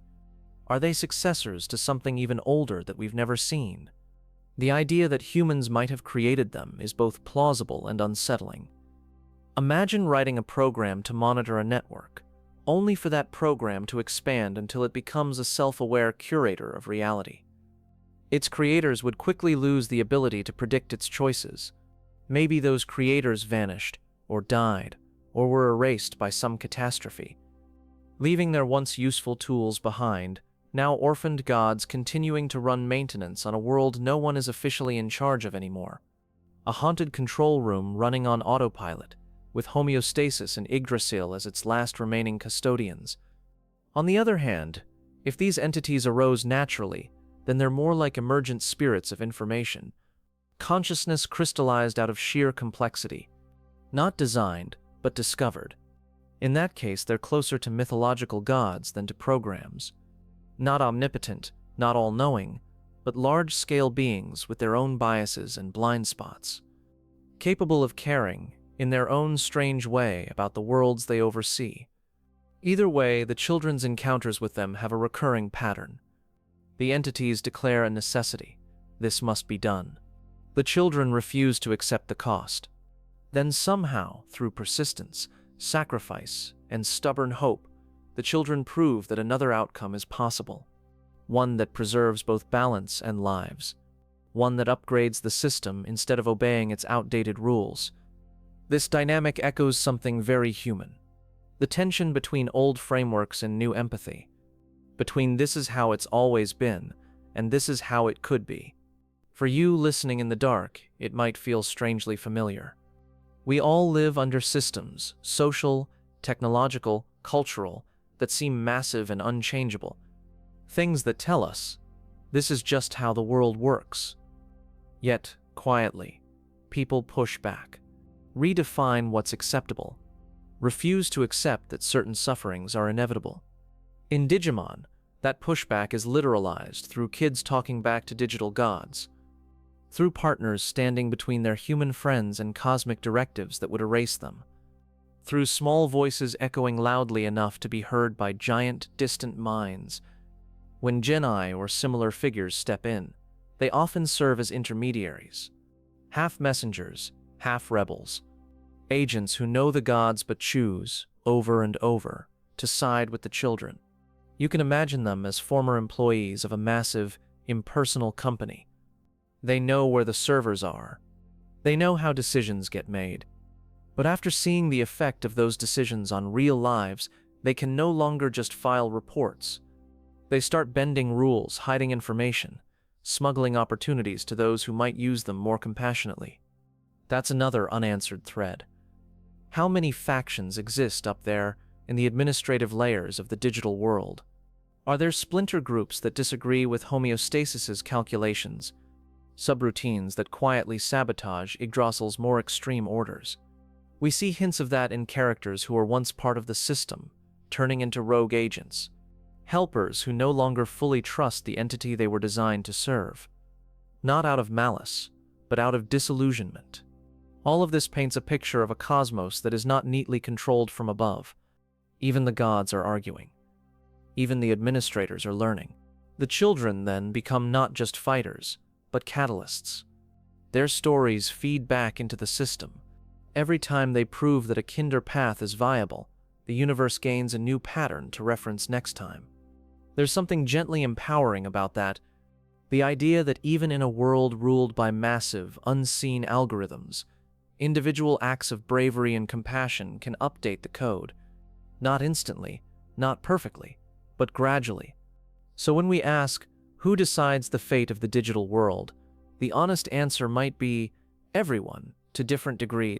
Homeostasis and Yggdrasil set parameters. Children and Digimon test them. The results propagate through time like ripples across a vast digital sea, changing how future crises are handled, changing what the system even considers possible. From your pillow, listening to all this talk of digital gods, it might feel far away from your own life. But the core feeling isn't very different from standing under a night sky and wondering who, if anyone, is watching. If there's a plan, if there are rules, and how much freedom we really have. Digimon doesn't answer those questions definitively. Instead, it offers a gentle reassurance. Even if there are higher powers, even if systems loom large, the small personal bonds between individuals still matter. A god can decide to reboot a world. A child can choose to hold on to their partner's hand anyway. Somehow, that second choice keeps reshaping the first. From Yggdrasil's towering logic and Homeostasis's clinical calm, our path bends back down now. Away from the gods peering at graphs and simulations, back to the ground-level mechanics that carry their influence into every battle. Because if these entities oversee the big picture, Digivolution is how their world expresses change moment to moment. Forms evolving, combining, breaking rules. Entire destinies hinging on a single glow of light and a shared feeling. In the next part of our quiet journey, we'll sink into that question. How does Digivolution really work when you pull back far enough to see all the different series at once? Why do the rules keep changing? And what does that say about a universe that refuses to sit still in just one shape? If you only watched a handful of episodes as a kid, Digivolution can seem simple. A Digimon takes enough hits, or feels enough determination. A Digivice glows, and suddenly there's more horn, more wings, more fire. It's like leveling up in a game, just with much more dramatic music. But the longer you stay with Digimon, the stranger it gets. Rules that seemed solid in Adventure bend in 02. They bend again in Tamers, twist in Frontier, recompile in Data Squad, and fuse into something else entirely in X-Ross Wars.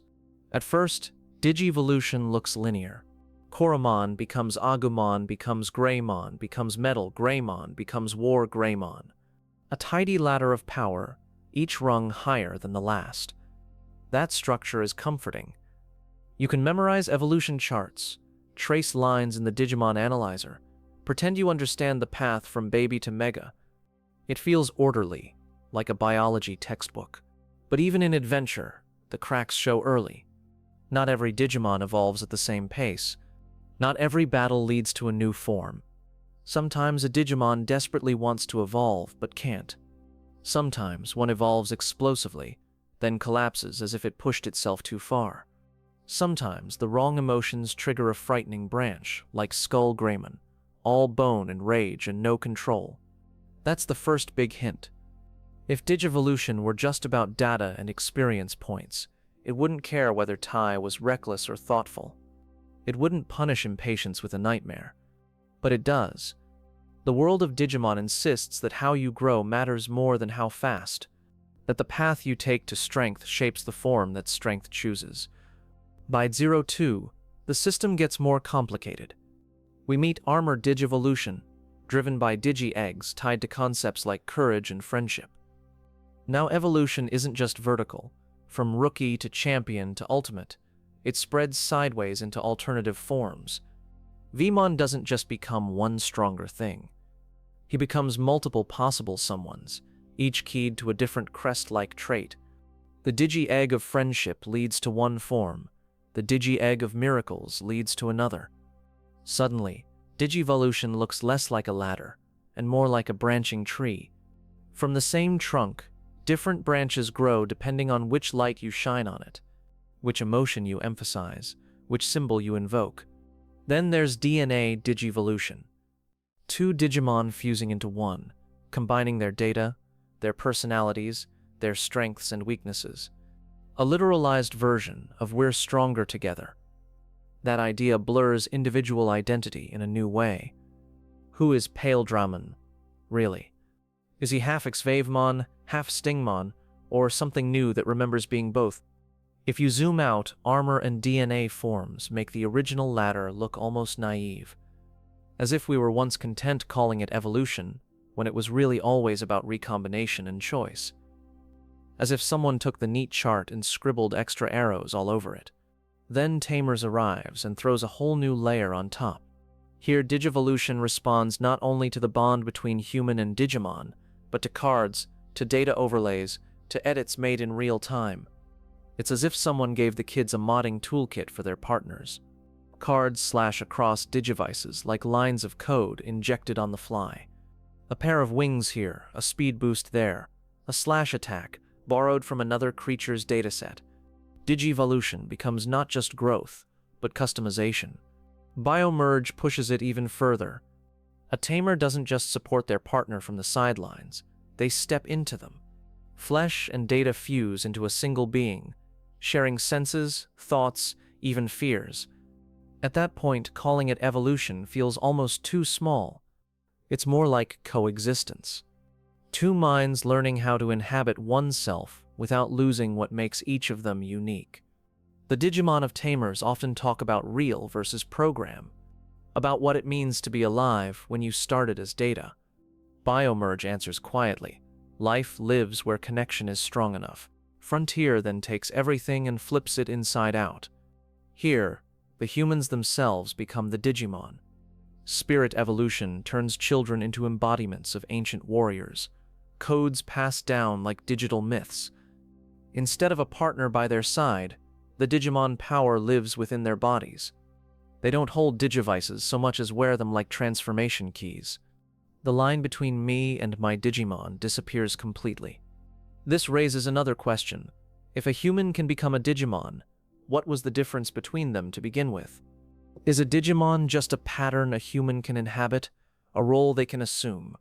Or is something else stepping in, merging with them the way Tamers merged with their partners? In Data Squad, Digivolution responds to Digisoul, a force linked closely to human fighting spirit. Marcus doesn't just cheer from the sidelines, he literally punches Digimon to help his partner evolve.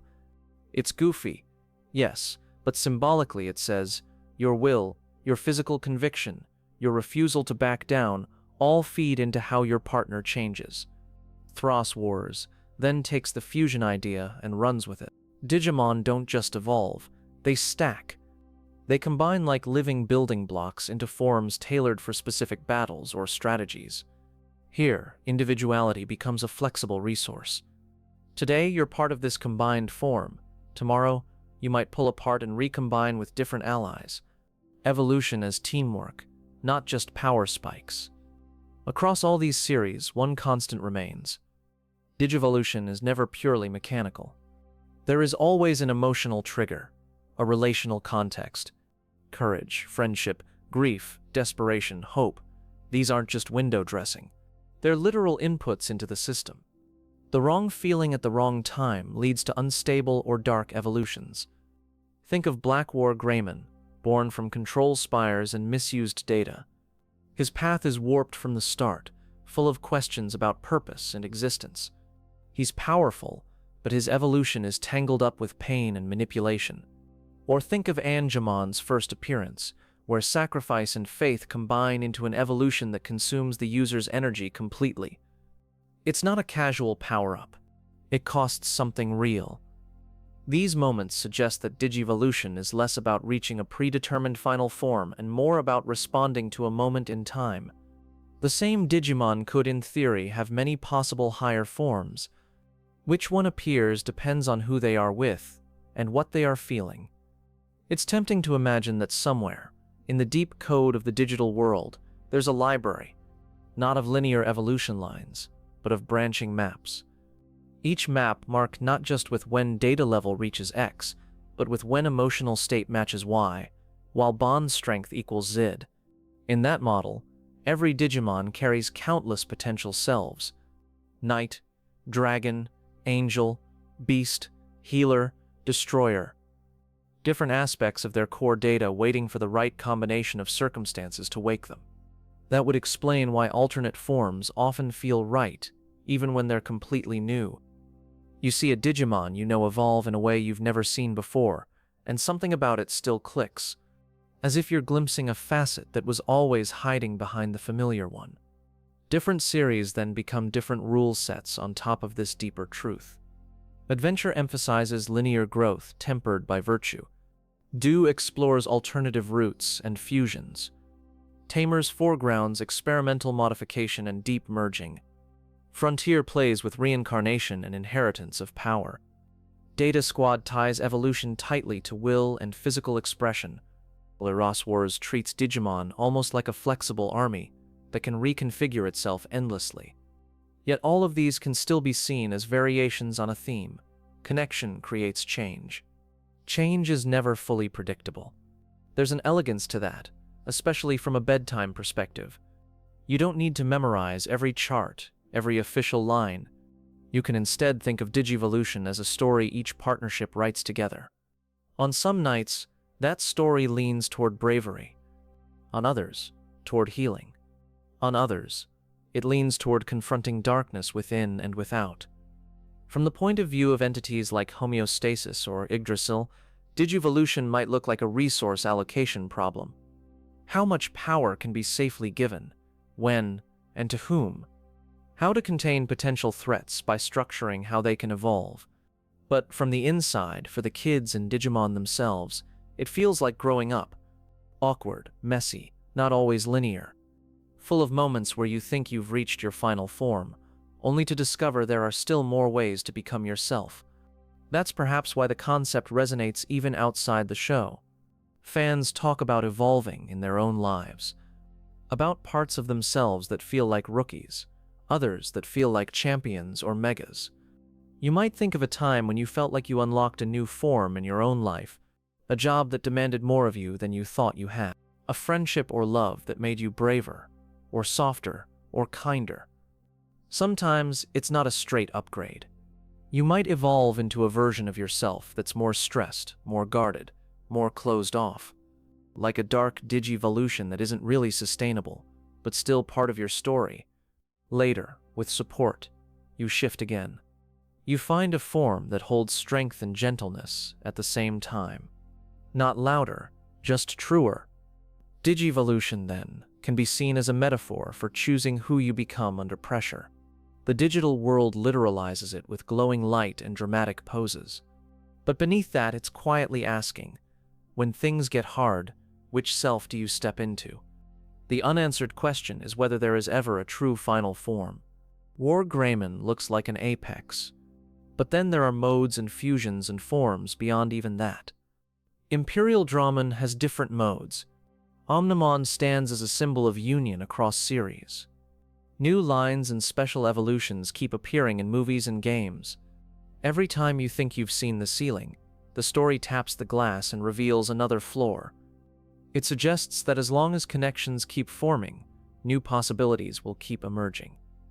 The system isn't closed. For Sleep, that can be a comforting thought. You are not locked into one version of yourself. You are not stuck in a rookie form forever. Change might be slow, and it might not always look like a power-up. Sometimes evolution means becoming quieter, or simpler, or more present. Sometimes it means shedding armor instead of adding it. In a digital world sense, that might look like a Digimon de-digivolving by choice, choosing a smaller form not out of weakness, but because it better fits the moment. Because the partner they love doesn't need a warrior right now, just a friend. That too is evolution, a choice shaped by care, not fear. A step that looks backward on the surface, but moves inward in truth. Across series, Digivolution keeps rewriting its own rules. Armor, Jogress, Biomerge, Spirit, Burst, Sross, each one adds another layer. The mystery is not which is the most powerful, but what is the system trying to tell us? Maybe the message is simple. Growth isn't one size fits all. There are as many ways to change as there are bonds in the world. And if that's true for Digimon, it might be true for us. Your path doesn't have to look like anyone else's. The way you evolve doesn't have to follow someone else's chart. Some days you might feel like an in-training blob, barely holding your shape. Some days you might surprise yourself with a surge of mega-level courage. Both are real, both are valid, both belong in your personal evolution line. As our thoughts drift away from the glow of Digivolution, a wider question opens up again. If forms and rules change so drastically between series, what does that say about the worlds they inhabit? Are they completely separate realities, each with its own physics? Or are they different viewports into a much larger multiverse, where Digimon and humans keep meeting in countless different configurations.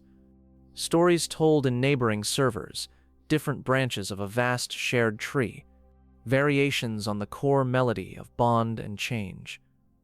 In the next stretch of this slow, sleepy journey, we'll glide along that bigger question. We'll look at crossovers, echoes, and recurring faces that seem to break the boundaries between shows. We'll ask, as gently as possible, whether all these Digimon stories might be connected in ways we only glimpse in passing. For now, you can picture all those evolving forms, rookie, champion, ultimate, mega armor fused, settling like stars in a night sky. Each one a moment of growth, frozen in memory. Each one a reminder that change is not a single event, but an ongoing luminous process that keeps unfolding even while you sleep. By now, we've wandered through origins, gods, oceans, and evolutions. We've followed one set of children and their partners, watched their worlds stretch and bend. But somewhere out there, beyond that familiar sky, other kids are meeting other Digimon under completely different rules. There's Takato, sketching a doodle that becomes a living partner. There's Takuya, boarding a train that shouldn't exist, heading toward a world where humans don't just partner with Digimon, they become them. There's Marcus, punching monsters in the face to help them grow stronger, because of course that's how his reality works. On the surface, each series seems like its own island. New rules, new physics, new ways that humans and Digimon find each other. But then you start to notice echoes. Names that repeat. Faces that look strangely familiar, even if the continuity swears they're not the same person. The biggest echo, of course, is that central idea. A human, usually a child or teenager, connecting with a Digimon and becoming something more together than either could be alone. No matter which series you watch, that melody is always playing in the background. That's the first hint of a multiverse. Not a chaotic jumble, but a set of parallel worlds all orbiting the same theme. Different songs in the same key. Sometimes the connections are direct and loud. Crossover movies where heroes from different seasons meet. Special episodes where Digimon from one show suddenly appear in another, as if the border between worlds has grown thin for a moment. Other times, they're quieter. A familiar Digimon shows up with no explanation, carrying memory of events that shouldn't have happened in that continuity. A name like Yggdrasil pops up again, wearing a slightly different mask, but clearly carrying the same weight. You can imagine the Digimon multiverse, like a giant server rack. Each main series is its own machine, humming away with its own rules, its own history files, its own error logs. At first glance, they're separate, but trace the cables at the back, follow the cords and fiber lines. You start to see that they all plug into a larger network, exchanging bits of information when no one is watching. Omnimon is one of those network constants. He appears again and again across games, movies, and crossovers. Sometimes as the same being, sometimes as a variant, but always with that same unmistakable silhouette. Why him? Why that fusion of War Greymon and Metal Garurumon? Specifically, why does he feel like a fixed point in so many parallel worlds? Maybe certain data combinations are just stable, like recurring waves in an ocean of possibilities. Under the right conditions, two partners who embody courage and friendship will almost always resonate into a similar form. In that sense, Omnimon isn't a single entity hopping realities. He's a pattern, a solution the universe keeps rediscovering whenever the right inputs line up. The same could be true for other repeating Digimon. Angemon and Angewoman, angelic figures that keep manifesting across different worlds whenever faith and hope gather enough momentum. Devimon, or devil-like Digimon, emerging wherever corruption or imbalance needs a face. You might think of them as archetypes, not just characters, but roles. Masks that different bits of code can wear, expressing a similar idea in slightly different costumes. Then there are more meta-connections. Tamers, for instance, treats adventure as a TV show within its own world. The kids there watched episodes of a Digimon anime before realizing that Digimon could be real. At first, that seems to separate the universes. See, adventure is fiction here, but then the walls start to wobble. Takato draws Gilman, inspired by a franchise he loves. Data gathers, reacts, responds to his imagination. Gilmon is born, but he's also a descendant, in some distant way, of the idea of Digimon that existed in Adventure's world. So now, think about that for a moment. If one world's stories can inspire real beings in another world, what does that say about the boundaries between them? Maybe they're not walls, but mirrors. One world dreams the other reacts, creates, and in turn becomes a subject of stories somewhere else. Like a loop of inspiration bouncing back and forth across realities. In Frontier, kids ride a mysterious train to a digital world that runs on mythology and ancient spirits. Is that train a unique phenomenon, or a reused corridor in the larger network?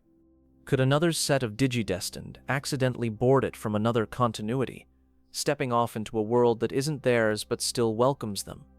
The show never shows that, but it doesn't contradict it either. We're left with doors, but not maps. Thresholds we see used once, then never again, as if someone closed them gently right after we walked through. Gross Wars makes the multiverse feel even more explicit. Hunters, especially, loves pulling in Digimon and characters from earlier series. They appear as if answering calls from neighboring dimensions, summoned into a reality where the rules are again slightly different. In those moments, it's hard to pretend these worlds are totally separate. The narrative itself seems to wink and say, yes, they're all out there, and occasionally they bump into each other. Like neighboring towns whose borders are mostly respected, except during festivals. The idea of a Digimon multiverse also fits neatly with what we've already seen about the digital world's nature.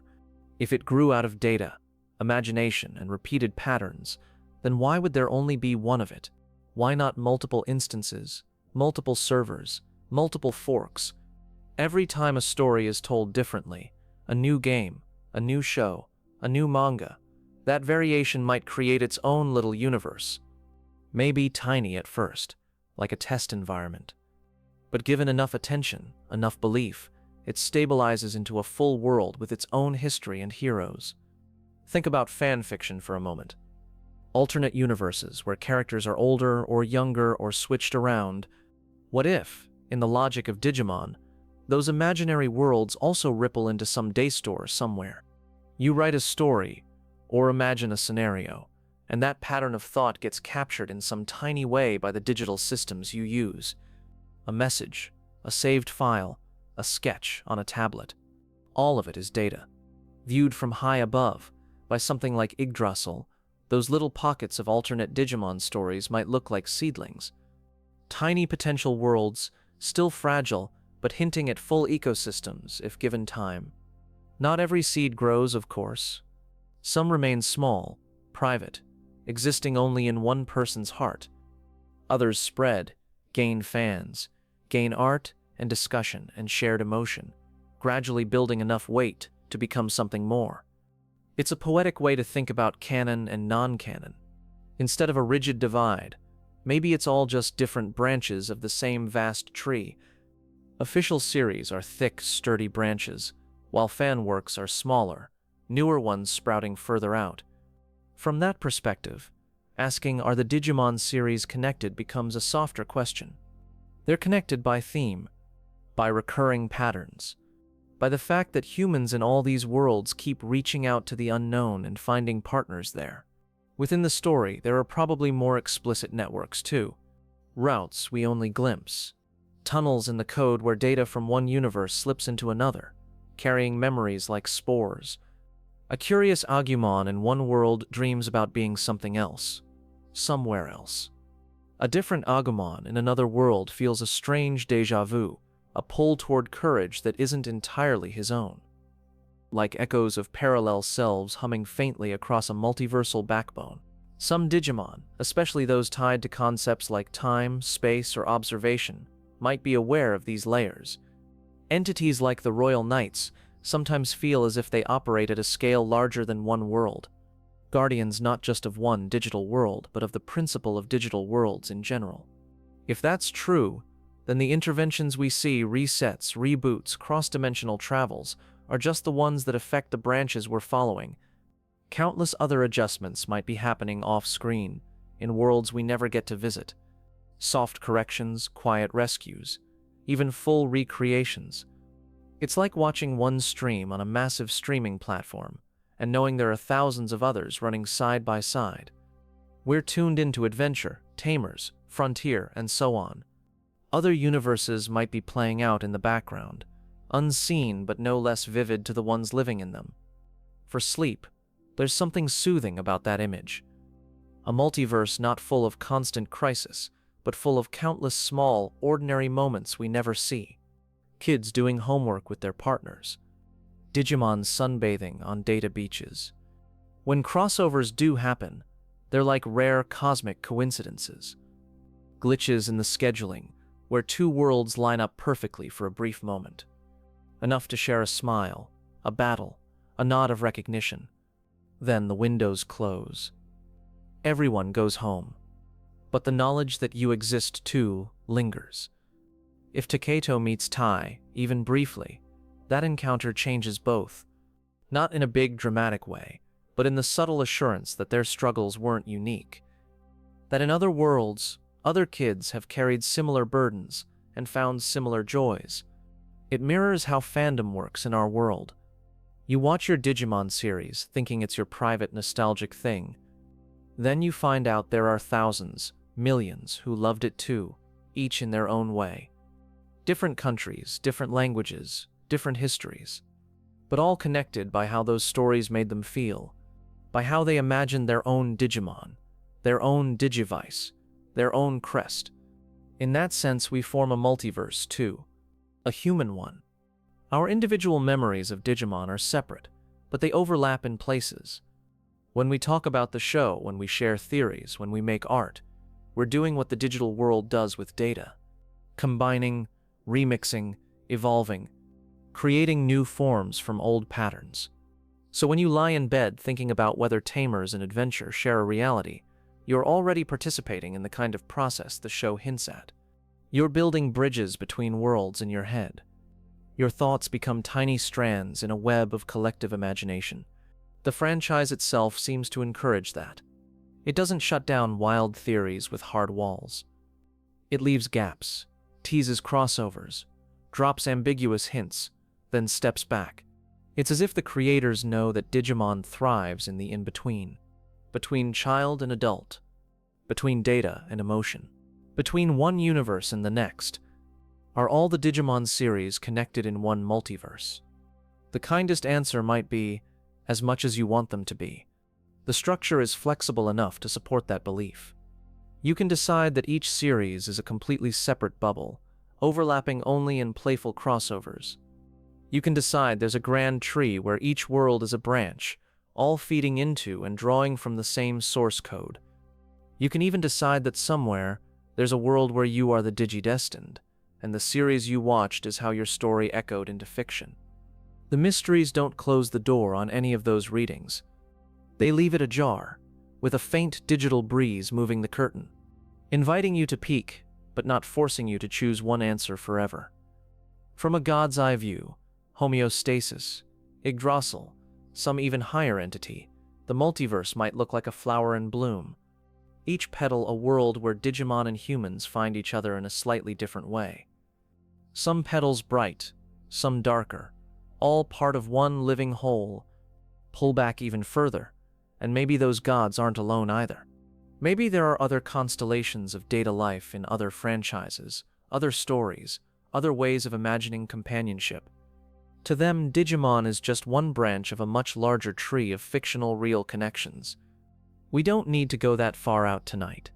It's enough to rest in the thought that no Digimon story is truly alone.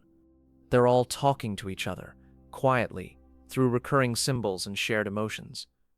The digital world, in all its forms, is a network, and networks love connection. They're built to carry signals. One of those signals is you, your memories, your feelings, your sleepy curiosity about how it all fits together. In some small way, that becomes part of the pattern too. As our journey drifts away from the big wide multiverse, we start to narrow our focus again. Even in a cosmos of endless branches, Some Digimon stand out as especially strange, entities that seem to come from outside the expected rule set, glitches in the matrix that demand attention. The misfits, the monsters that don't fit, the Digimon who feel like they belong to an earlier or later version of reality entirely. Apocalypse, Diaboromon, eerie virus clusters, and other beings that seem made of errors more than code. In the next chapter, we'll sit with them for a while. We'll ask where such strange creatures might come from in a world that supposedly runs on data and rules. We'll wonder whether they are accidents, warnings, or distant reflections of our own messy, unresolved bits. And we'll do it gently, like examining a cracked file icon on a desktop, curious but not afraid. For now, if your eyes are heavy, you can let that multiverse slowly dim behind your eyelids. Just a faint image of many digital worlds floating together in a quiet, starry space. Each one glowing softly with the bonds between a child and a Digimon. Each one a tiny light in a vast humming network where some mysteries are never meant to be fully solved, only lovingly wondered about. Even in a world of dinosaur viruses and angelic algorithms, some Digimon still manage to feel wrong. Not just dangerous, but out of place. Like they belong to a different story entirely, one that accidentally leaked into this one. You can feel it the first time you see something like Apocalypse. He doesn't look like a creature that evolved from harmless baby forms, playing in data fields and learning to walk. He looks like the final error message of a universe pushed too far. Bits of shattered evolution stages hang off him like broken icons on a corrupted desktop. He speaks not like a monster, but like a system crash given a voice. A being made of rejected possibilities, angry that it was never given a proper place to belong. Then there's Diaboromon, less a living being and more a virus that discovered how to stand upright. He spreads not through forests or caves, but through cables and screens, multiplying in lines of scrolling code. On some level, all Digimon are data, but most of them feel like animals or people that happen to be made of information. They have quirks, fears, favorite foods, little habits that make them feel alive. Stranger Digimon often lack those simple touches. They feel like pure concepts wrapped in sharp geometry. Their speech is clipped, their motives abstract, their presence more like a glitch than a neighbor. Where do creatures like that come from? Are they mistakes? Are they deliberate creations? One way to think of them is as the digital world's way of processing overflow. Every time an evolution is interrupted, every time data is left unused, every time an experiment is abandoned, fragments remain. Those fragments don't just vanish, they sink into the deeper layers of the codebase. Imagine a vast recycle bin beneath the visible digital world. Not a neat trash can, but a sprawling dump of half-formed models, partial sprites, trial battle routines, and deleted designs. Layers upon layers of almosts and not quites. Left alone long enough, those fragments might start to clump. Similar errors magnetize toward each other. Unresolved combat routines fuse. Unused mega-level assets join. Stray lines of AI behavior snap together. Eventually, the pile reaches critical mass. It starts running itself. What was once a heap of discarded data stands up, not fully understanding why it exists, only knowing that it was never invited to the main world. That anger, that loneliness, might crystallize into something like Apocalypse, a being who looks at the polished, accepted evolution lines and sees them as proof that he was unwanted. Not because he's evil by design, but because he was never given another narrative to live in. From that angle, he becomes less a villain and more a personification of every path that could have been but wasn't. A walking what-if, gone sour. The digital world's intrusive thought, forced into a body. Diaboromon, on the other hand, feels like the logical extreme of malicious code. Spam, worms, denial of service attacks, all those ugly parts of the internet that aren't meant to create, only to overwhelm. Bundle them together, give them enough processing power and a faint spark of self-awareness, and you get a Digimon whose instinct is to multiply and consume. When we watch Diaboromon, we're seeing what happens when fear of technology takes shape. Not just fear of complexity, but fear of our own worst impulses encoded into software. the urge to disrupt, to sabotage, to watch things break. The digital world, being partly a mirror of human information, can't help but absorb those impulses too. Most of the time they remain small, but occasionally they scale up into a full entity. Some of the strangest Digimon cling to themes of urban legend and rumor, ghost-like figures that feel more like stories told on message boards than proper evolved species, shadows that hang around abandoned servers and dead websites. You can imagine a forgotten chat room from the early days of the net. Only a few people ever visited it. They told creepy stories, swapped hoaxes, photoshopped blurry images, and insisted they were real. The server hosting that place eventually goes offline, but the data passes through backups, migrations, compressions. Somewhere along the way, those rumors and images condense. The digital world listens. It likes repeated patterns. Enough repetition of "this thing is haunting our machines" might eventually spawn something that fits the description. That could be the origin of certain dark, ethereal Digimon, creatures that act less like natural residents and more like hauntings. They hang around liminal spaces in the digital architecture, unused ports, obsolete protocols, empty virtual lobbies. Then there are Digimon that look like gods wearing brand logos. Angels with sleek armor and circuitry, black demons whose horns curve around shapes that resemble old tech parts. These feel like myth and machine mashed together. Humanity has always created gods that reflect its tools: fire gods when fire was new, storm gods when weather meant survival or disaster. In a digital age, it's unsurprising that our angels and devils would wear metal and glass. When that imagery gets digitized through games, anime, art, it becomes part of the data pool the digital world feeds on. The result is angel Digimon and demon Digimon that feel both holy and artificial. They are myths that know they're running on servers. Some fans wonder whether these entities existed before humans imagined similar figures, or whether the inspiration flowed the other way. The story plays it loosely. Sometimes they feel ancient, predating our tech. Sometimes they feel very much like products of our modern anxieties. That ambiguity is part of their charm. They occupy both roles at once, manifestations of archetypal good and evil, and embodiments of our current relationship with technology, beings that know what it means to be idolized one moment and quarantined the next. More unsettling are the Digimon that explicitly reference previous worlds or previous cycles, those who talk about before as if they remember prior resets. As if the digital world has been created, destroyed, and reborn more times than we've been shown. These Digimon feel like survivors of earlier test runs, worlds that didn't stabilize, simulations that were aborted mid-cycle, leaving behind only a few self-contained fragments of consciousness. When the current digital world spins up, those fragments sneak in. They appear in corners, whispering about how things used to be under different skies, with different rules. They are living continuity errors, walking spoilers for stories we never got to see. The existence of such beings raises a question. Is the digital world experimenting with itself? Are its gods or its underlying code running multiple iterations, learning from each one? If so, then the strangest Digimon might be the ones who got lost between versions.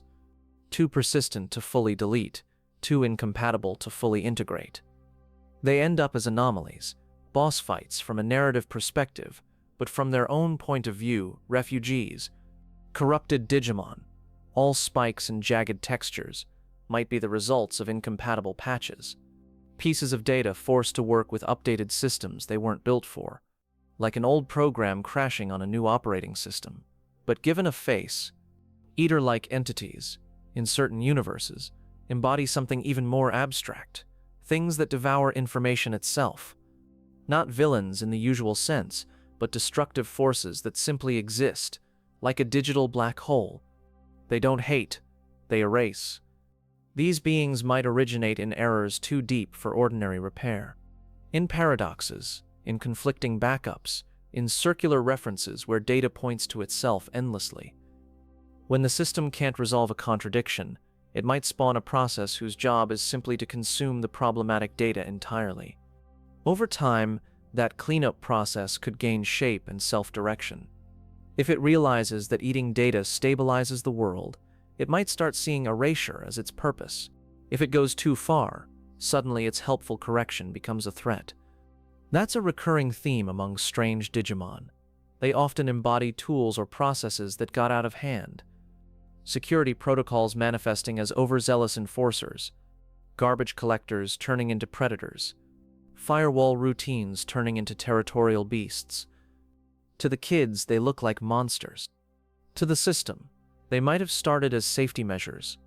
It's only later, when they stop listening to human or digital nuance, that they become evil. There are also Digimon that seem downright whimsical in their weirdness. Creatures made of household objects, abstract shapes, or surreal combinations that don't fit any natural ecosystem. They're strange, but not always sinister. Their origin might lie in play, in doodles saved on hard drives, in toy designs, in game prototypes that never launched, fun experiments that never became official products. The digital world, being less picky than human markets, adopts these orphans. It breathes life into scrapped character designs, unwieldy mashups, and joke concepts. Somewhere out there, a Digimon that started as a silly idea on a designer's lunch break might be protecting a small village of data from harm. Not all strange is scary. Some strange is simply unpolished, unmarketed, unapproved. But the digital world doesn't care about marketing. If a design has heart, or at least coherence, it can stand. For every Apocalypse, there might be a dozen odd kind Digimon we never see. Background weirdos living quietly in corners of the net that no one explores. Little guardians of forgotten folders, watching over memories no one opens anymore. You can picture them sitting atop old photo archives, resting in music libraries of songs nobody plays, curled up in the code of long-abandoned web pages, keeping the bits from scattering completely. They might be the reason that sometimes, when you stumble on a years-old file or a long-forgotten site, it still loads. Something out there decided it was worth keeping. A tiny, unheralded act of preservation in the vastness of the net. If we extend that idea, then even the strangest Digimon are part of a broader ecological logic. Nothing is truly wasted. Even errors and oddities find roles to play. Some become cautionary tales. Some become protectors of liminal spaces. Some simply exist, quiet and unnoticed, like rare species in a digital rainforest. From our perspective, looking in from the outside, it's tempting to label them all as glitches. But glitches are often just behavior we don't understand yet. Processes that make sense at a level of the system we haven't learned to read. That's the lingering mystery. How many of these beings are truly out of place, and how many simply belong to layers we rarely see? Layers of backup management, myth processing, memory archiving, dream storage. Jobs that don't show up on any chart, but that someone or something still has to do. In that light, even Apocalypse could be reinterpreted, not just as rage, but as the universe's attempt to give a voice to its own discarded potential, a necessary confrontation with everything left undone. Facing him, the DigiDestined don't just battle a boss. They face the possibility that their world rests on forgotten sacrifices and abandoned paths. By acknowledging him, by refusing to let him erase everything out of spite, they give that forgotten data a form of closure. The same goes for other final bosses, born from anomalies and oversights. Defeating them doesn't just remove a threat, it resolves a tension in the code. It lets the digital world move forward a little lighter. Late at night, when the room is quiet and only small machine lights glow in the dark, you might think about your own strange Digimon. The parts of yourself that feel like they don't belong, the ideas you've discarded, the versions of you that never found a place. They're not evil by default either. They might feel sharp or uncomfortable when you bump into them. They might stir up old embarrassment or regret. But like those odd Digimon in forgotten servers, they're still part of your story. Sometimes, giving them a name, a face, even a gentle laugh is enough. You don't have to let them run everything. You also don't have to delete them utterly. They can sit in your inner digital world as reminders of how far you've come, as possibilities you didn't take, but that helped outline the path you did. As quiet guardians of memories you're not ready to revisit, but might someday. The strangest Digimon, then, are less mistakes and more edges. Places where the digital world brushes up against things it can barely process. Waste, rumor, fear, abandoned creativity, overwritten histories. Places where the system's neat logic frays, revealing raw emotion underneath. And if all of that strangeness exists, if the digital world can house both polished partners and unclassifiable anomalies, then another question emerges. Where is all this heading? What happens to a world that keeps accumulating data, stories, evolutions, gods, glitches, and ghosts? Does it keep expanding forever? Does it collapse under its own weight? Does it merge with the human world entirely, or drift away into a self-sustaining cosmos of its own? That's the final mystery waiting at the end of our sleepy journey. Not just what happens to any one group of kids or any one strange Digimon, but what might be the eventual fate of the digital world and humanity together. As your eyes grow heavier, you can imagine all these odd creatures, viruses, angels, glitches, guardians, settling into their corners. The noise quiets. The process is slow. Somewhere high above them, a status screen flickers. Two worlds, connected by countless threads, still online, and in the last part of this long, gentle exploration, we'll float toward that screen and wonder, with soft curiosity, what its final readout might someday say. For a long time now, we've been walking through questions, tracing threads between origins and gods, oceans and evolutions, multiverses and glitches. Somewhere behind all of them, a quieter question has been waiting with its hands folded. What happens at the very end? Not just of one series, or one battle, or one summer at camp, but at the end of the long story between humans and the digital world. Maybe you've felt that question before, without putting it into words.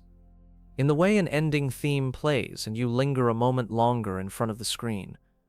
In the way a final episode fades out and you sit there, feeling both full and strangely empty. Digimon itself never gives just one answer. It gives endings like the 02 Epilogue, bright and settled. It gives endings like Kazuna, tender and painful, where bonds have to stretch farther than anyone ever wanted. It gives endings that are actually beginnings in disguise. Characters stepping into new roles, new worlds, new responsibilities. You can almost hear the digital world itself saying, "I'm not finished yet." If we try to imagine a final fate, we have to move slowly. Not like a sudden apocalypse, but like watching a long download bar inch toward completion. Gentle, patient, understanding that it might never quite hit 100%. One possibility is the simplest. Humans and Digimon gradually, stubbornly learn to live together. Not as miracle events or secret wars, but as neighbors. Schools with partner seating built into every classroom. Hospitals with charts for both human and Digimon biology. Apartment buildings where you sometimes hear muffled Agumon keep it down through the walls at night. In that future, the digital world might function like another country. Harder to reach, yes, and stranger, but still a place you could theoretically plan a trip to. A place with customs and rules and travel advisories and recommended partner vaccinations.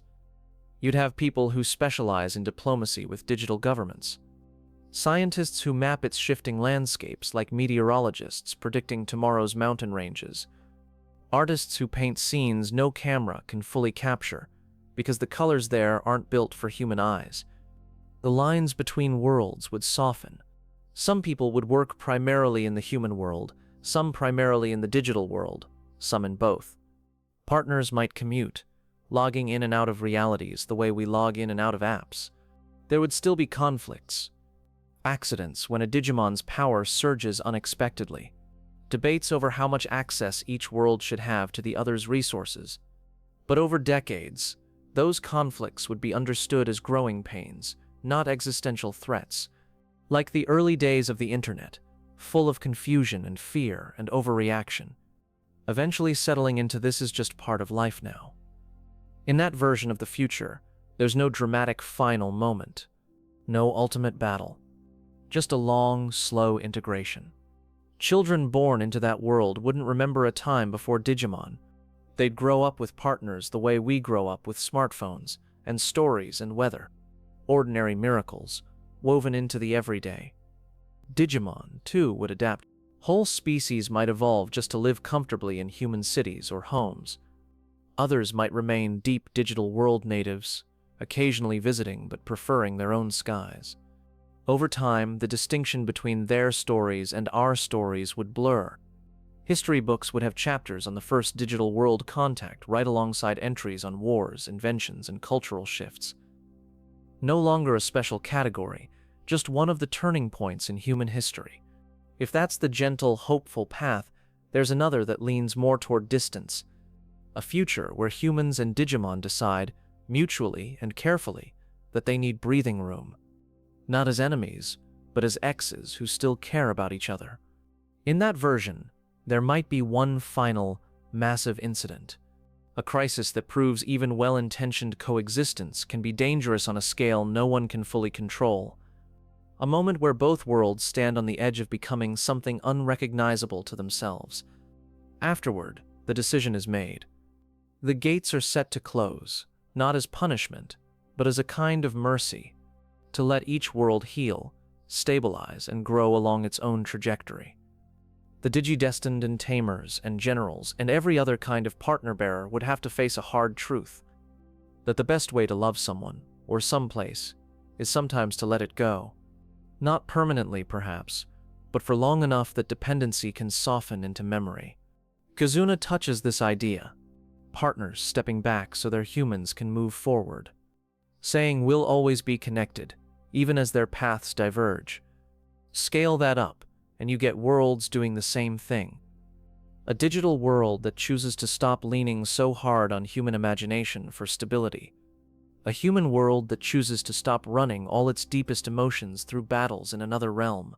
Maybe in that distant time, Digimon would be preserved in human culture as myth again. Stories told to children at bedtime. Old shows streamed from archived servers. People would say, some say they were real. Others would say, they're just good stories. And a very small number, the last few who remember the gates, would smile and say, it doesn't actually matter. Because real or not, the impact would remain.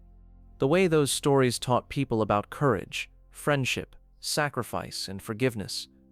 The way entire generations learned that monster doesn't have to mean enemy. Meanwhile, in that digital world sealed off once more, Digimon would remember too. They'd tell their own stories about humans, tiny, fragile creatures from another reality, who somehow carried enough feeling to change the fate of both worlds. There would be monuments in quiet digital valleys. Rookie Digimon looking up at carved or coded images of children holding digivices, listening to tales of summers long past, when the sky split open and someone new came through. The worlds might still brush against each other sometimes. In dreams, in glitches, in moments when someone stares at a screen a little too long and feels like another face is staring back. Not a reopening, but a reminder. Neither of these futures has to be tragedy. Both are forms of growth, one through greater connection, one through healthier boundaries. And then there's a third path, even stranger. A future where human world and digital world stop being separate categories entirely. Not by invasion, but by gradual, mutual transformation. You can already see the outline of this in how we live now. So much of our lives exists as data as well as experience. Photos, messages, profiles, histories, layer that trend over centuries. More and more of human activity is mediated by digital spaces. More and more decisions, relationships, and memories leave imprints in some vast humming archive.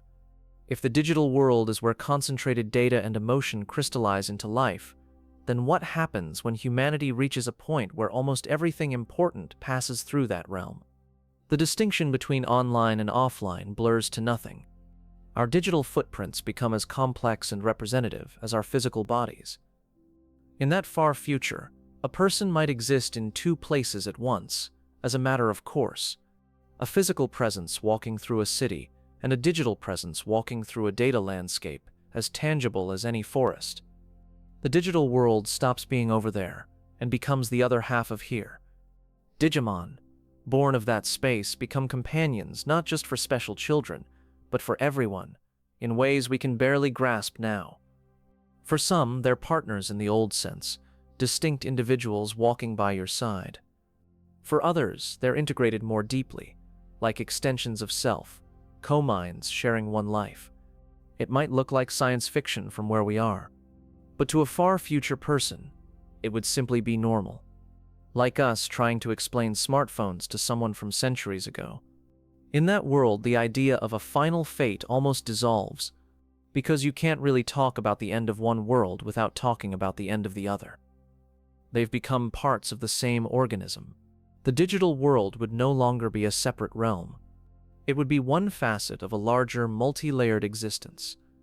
Something like a soul, if you like that word, made of data and memory and shared imagination. If you see Digimon as metaphors for parts of ourselves, courage, doubt, hope, anger, then this fully merged future is just that metaphor made literal. Everyone walks with their inner monsters and inner guardians visible. You'd talk to your fear. You'd hug your resilience. Would that solve everything? No. Humans would still struggle, still hurt each other sometimes, still get lost, but they'd have a more visible way to work with their inner worlds. A partner who can't be denied or suppressed as easily as an emotion can. A friend who literally refuses to leave your side, even when you're tired of yourself. From the digital world's perspective, that's also an evolution. No longer dependent on existing as a separate dimension guarded by gods and reboots, it would have embedded itself into the fabric of sentient life. In that case, Final Fate looks less like an ending and more like a symmetry. A closing of the gap that started when the first bits of human data sprouted into something alive. The circle draws itself complete. Of course, these are only a few sketches. In a multiverse as wild as Digimon's, there are infinite permutations. Worlds that break, worlds that heal, worlds that reboot again and again. Some futures end in quiet. Servers shut down, worlds archived. Digimon data preserved like a pressed flower between pages. If no one interfaces with them anymore, they might dream alone, running in low power mode, until even their gods go silent. Other futures keep spiraling. New children called, new crises, new evolutions. A digital world that refuses to slow down, constantly rewriting itself in response to new human fears and fantasies. It's tempting to want a single definitive answer. To say, this is how it ends, this is canon. But Digimon has always been more comfortable giving us parallel answers and asking us to sit with them. Maybe there is no one final fate. Maybe each universe gets its own ending, shaped by the choices of its particular children and Digimon and Watchers. Some lean toward integration, some toward separation, some toward transformation. Viewed from far enough away, those differences might not matter so much. What remains constant is the pattern. Strange beings made of code meeting, strange beings made of flesh, and changing each other. Every time a child holds a Digivice, the future shifts a little. Every time a Digimon calls someone partner, another possible fate comes into focus. Each bond is like a small, bright pixel in a huge, evolving image. From your pillow, listening to all of this, the question of the digital world's final destiny might start to feel less urgent. What matters more is what it meant to you while it was part of your life. How it shaped the way you think about friendship, fear, courage, growing up. Maybe you watched Digimon at a time when you felt small and overwhelmed. Seeing ordinary kids stand beside impossible allies made something click in your chest. The idea that you don't have to face your monsters alone. Maybe you came back to it years later, when nostalgia hurt in a sweet kind of way. You noticed the details you missed before, the weariness in the adult's eyes, the costs of saving the world. You understood that being chosen is both a gift and a weight. Either way, the digital world has already had a fate in your story. It arrived, it did something to you, and it left traces. Those traces matter. They show up in the metaphors you reach for without thinking. in how you imagine your worries as big lizard things you could maybe befriend instead of destroy, in how you talk about evolving through hard times. As long as those traces exist, the digital world isn't really gone, no matter what any epilogue says. It lives where you remember it, where you hum an opening theme under your breath, where you think, during a rough day, I really wish I had a Digimon partner right now. And then, strangely, you find a little more strength than you expected, as if some invisible data-made friend reached out a hand anyway. The final fate of the digital world might simply be this: it becomes one of the shared dreams humanity never fully stops dreaming, like stories of dragons or distant stars or doorways to magical lands. Some dreams fade. Some return in new forms. Digimon feels like one of the ones that will keep reincarnating, in sequels and reboots and quiet references in other works. Each time it does, the digital world spins up again. New children, new partners, new mysteries. In that sense, there is no last shutdown, only pauses. Only stretches when a particular version of the story sleeps, waiting for someone to wake it up again by pressing play. Or by simply remembering. For now, tonight, that's enough. We don't have to solve the digital world's ultimate ending. We only have to keep it company for a little while longer. As you lie there, eyes heavy, you can picture one final scene if you like. Not a battle, not a crisis. Just a quiet hill somewhere in the digital world. The sky is that soft, glowing gradient it gets when the data weather is calm. In the distance, you can see cities made of light, forests made of code, oceans that remember every dream ever uploaded. Near you, a small Digimon sits, watching the horizon. You sit down beside them. You don't need to know their name. You don't need to know which series you're in, which timeline, which canon. You just sit. Maybe you talk, maybe you don't. The wind, if you can call it wind in a world like this, moves softly through pixelated grass. After a while, the Digimon looks up at you. Do you have to go soon? They might ask. Their voice is curious, not clingy. Eventually, you say. People always do. But I can come back. In dreams. In reruns. In new stories.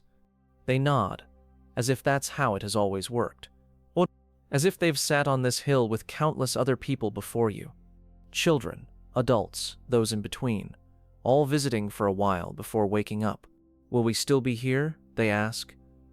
You think about everything. About servers and series, about cancellations and reboots, about time. Yes, you say at last. Somewhere. As long as someone remembers. As long as someone wonders. That answer seems to satisfy them. They lean gently against your shoulder, warm for something made of light. Together, you watch the horizon, where the human world and the digital world meet in a thin, shimmering line. You don't know if this is the end, or just another pause. It doesn't really matter. Right now, in this shared imagined space, both of you exist. And in that moment, the biggest unanswered question of all, what happens in the very end, can stay unanswered. Because sometimes it's enough to know that at least for a while, you and the digital world found each other, that you walked together. If sleep is starting to pull you away now, you can let it. The mysteries we've wandered through tonight aren't going anywhere. They'll still be there the next time you close your eyes and think, Digimon. Somewhere in that vast humming network of data and dreams, a Digivice lights up softly. Not for battle, not for crisis, just as a tiny I'm still here. And as you drift off, the digital world drifts with you, unfinished, unresolved, and somehow, in that incompleteness, perfectly at peace.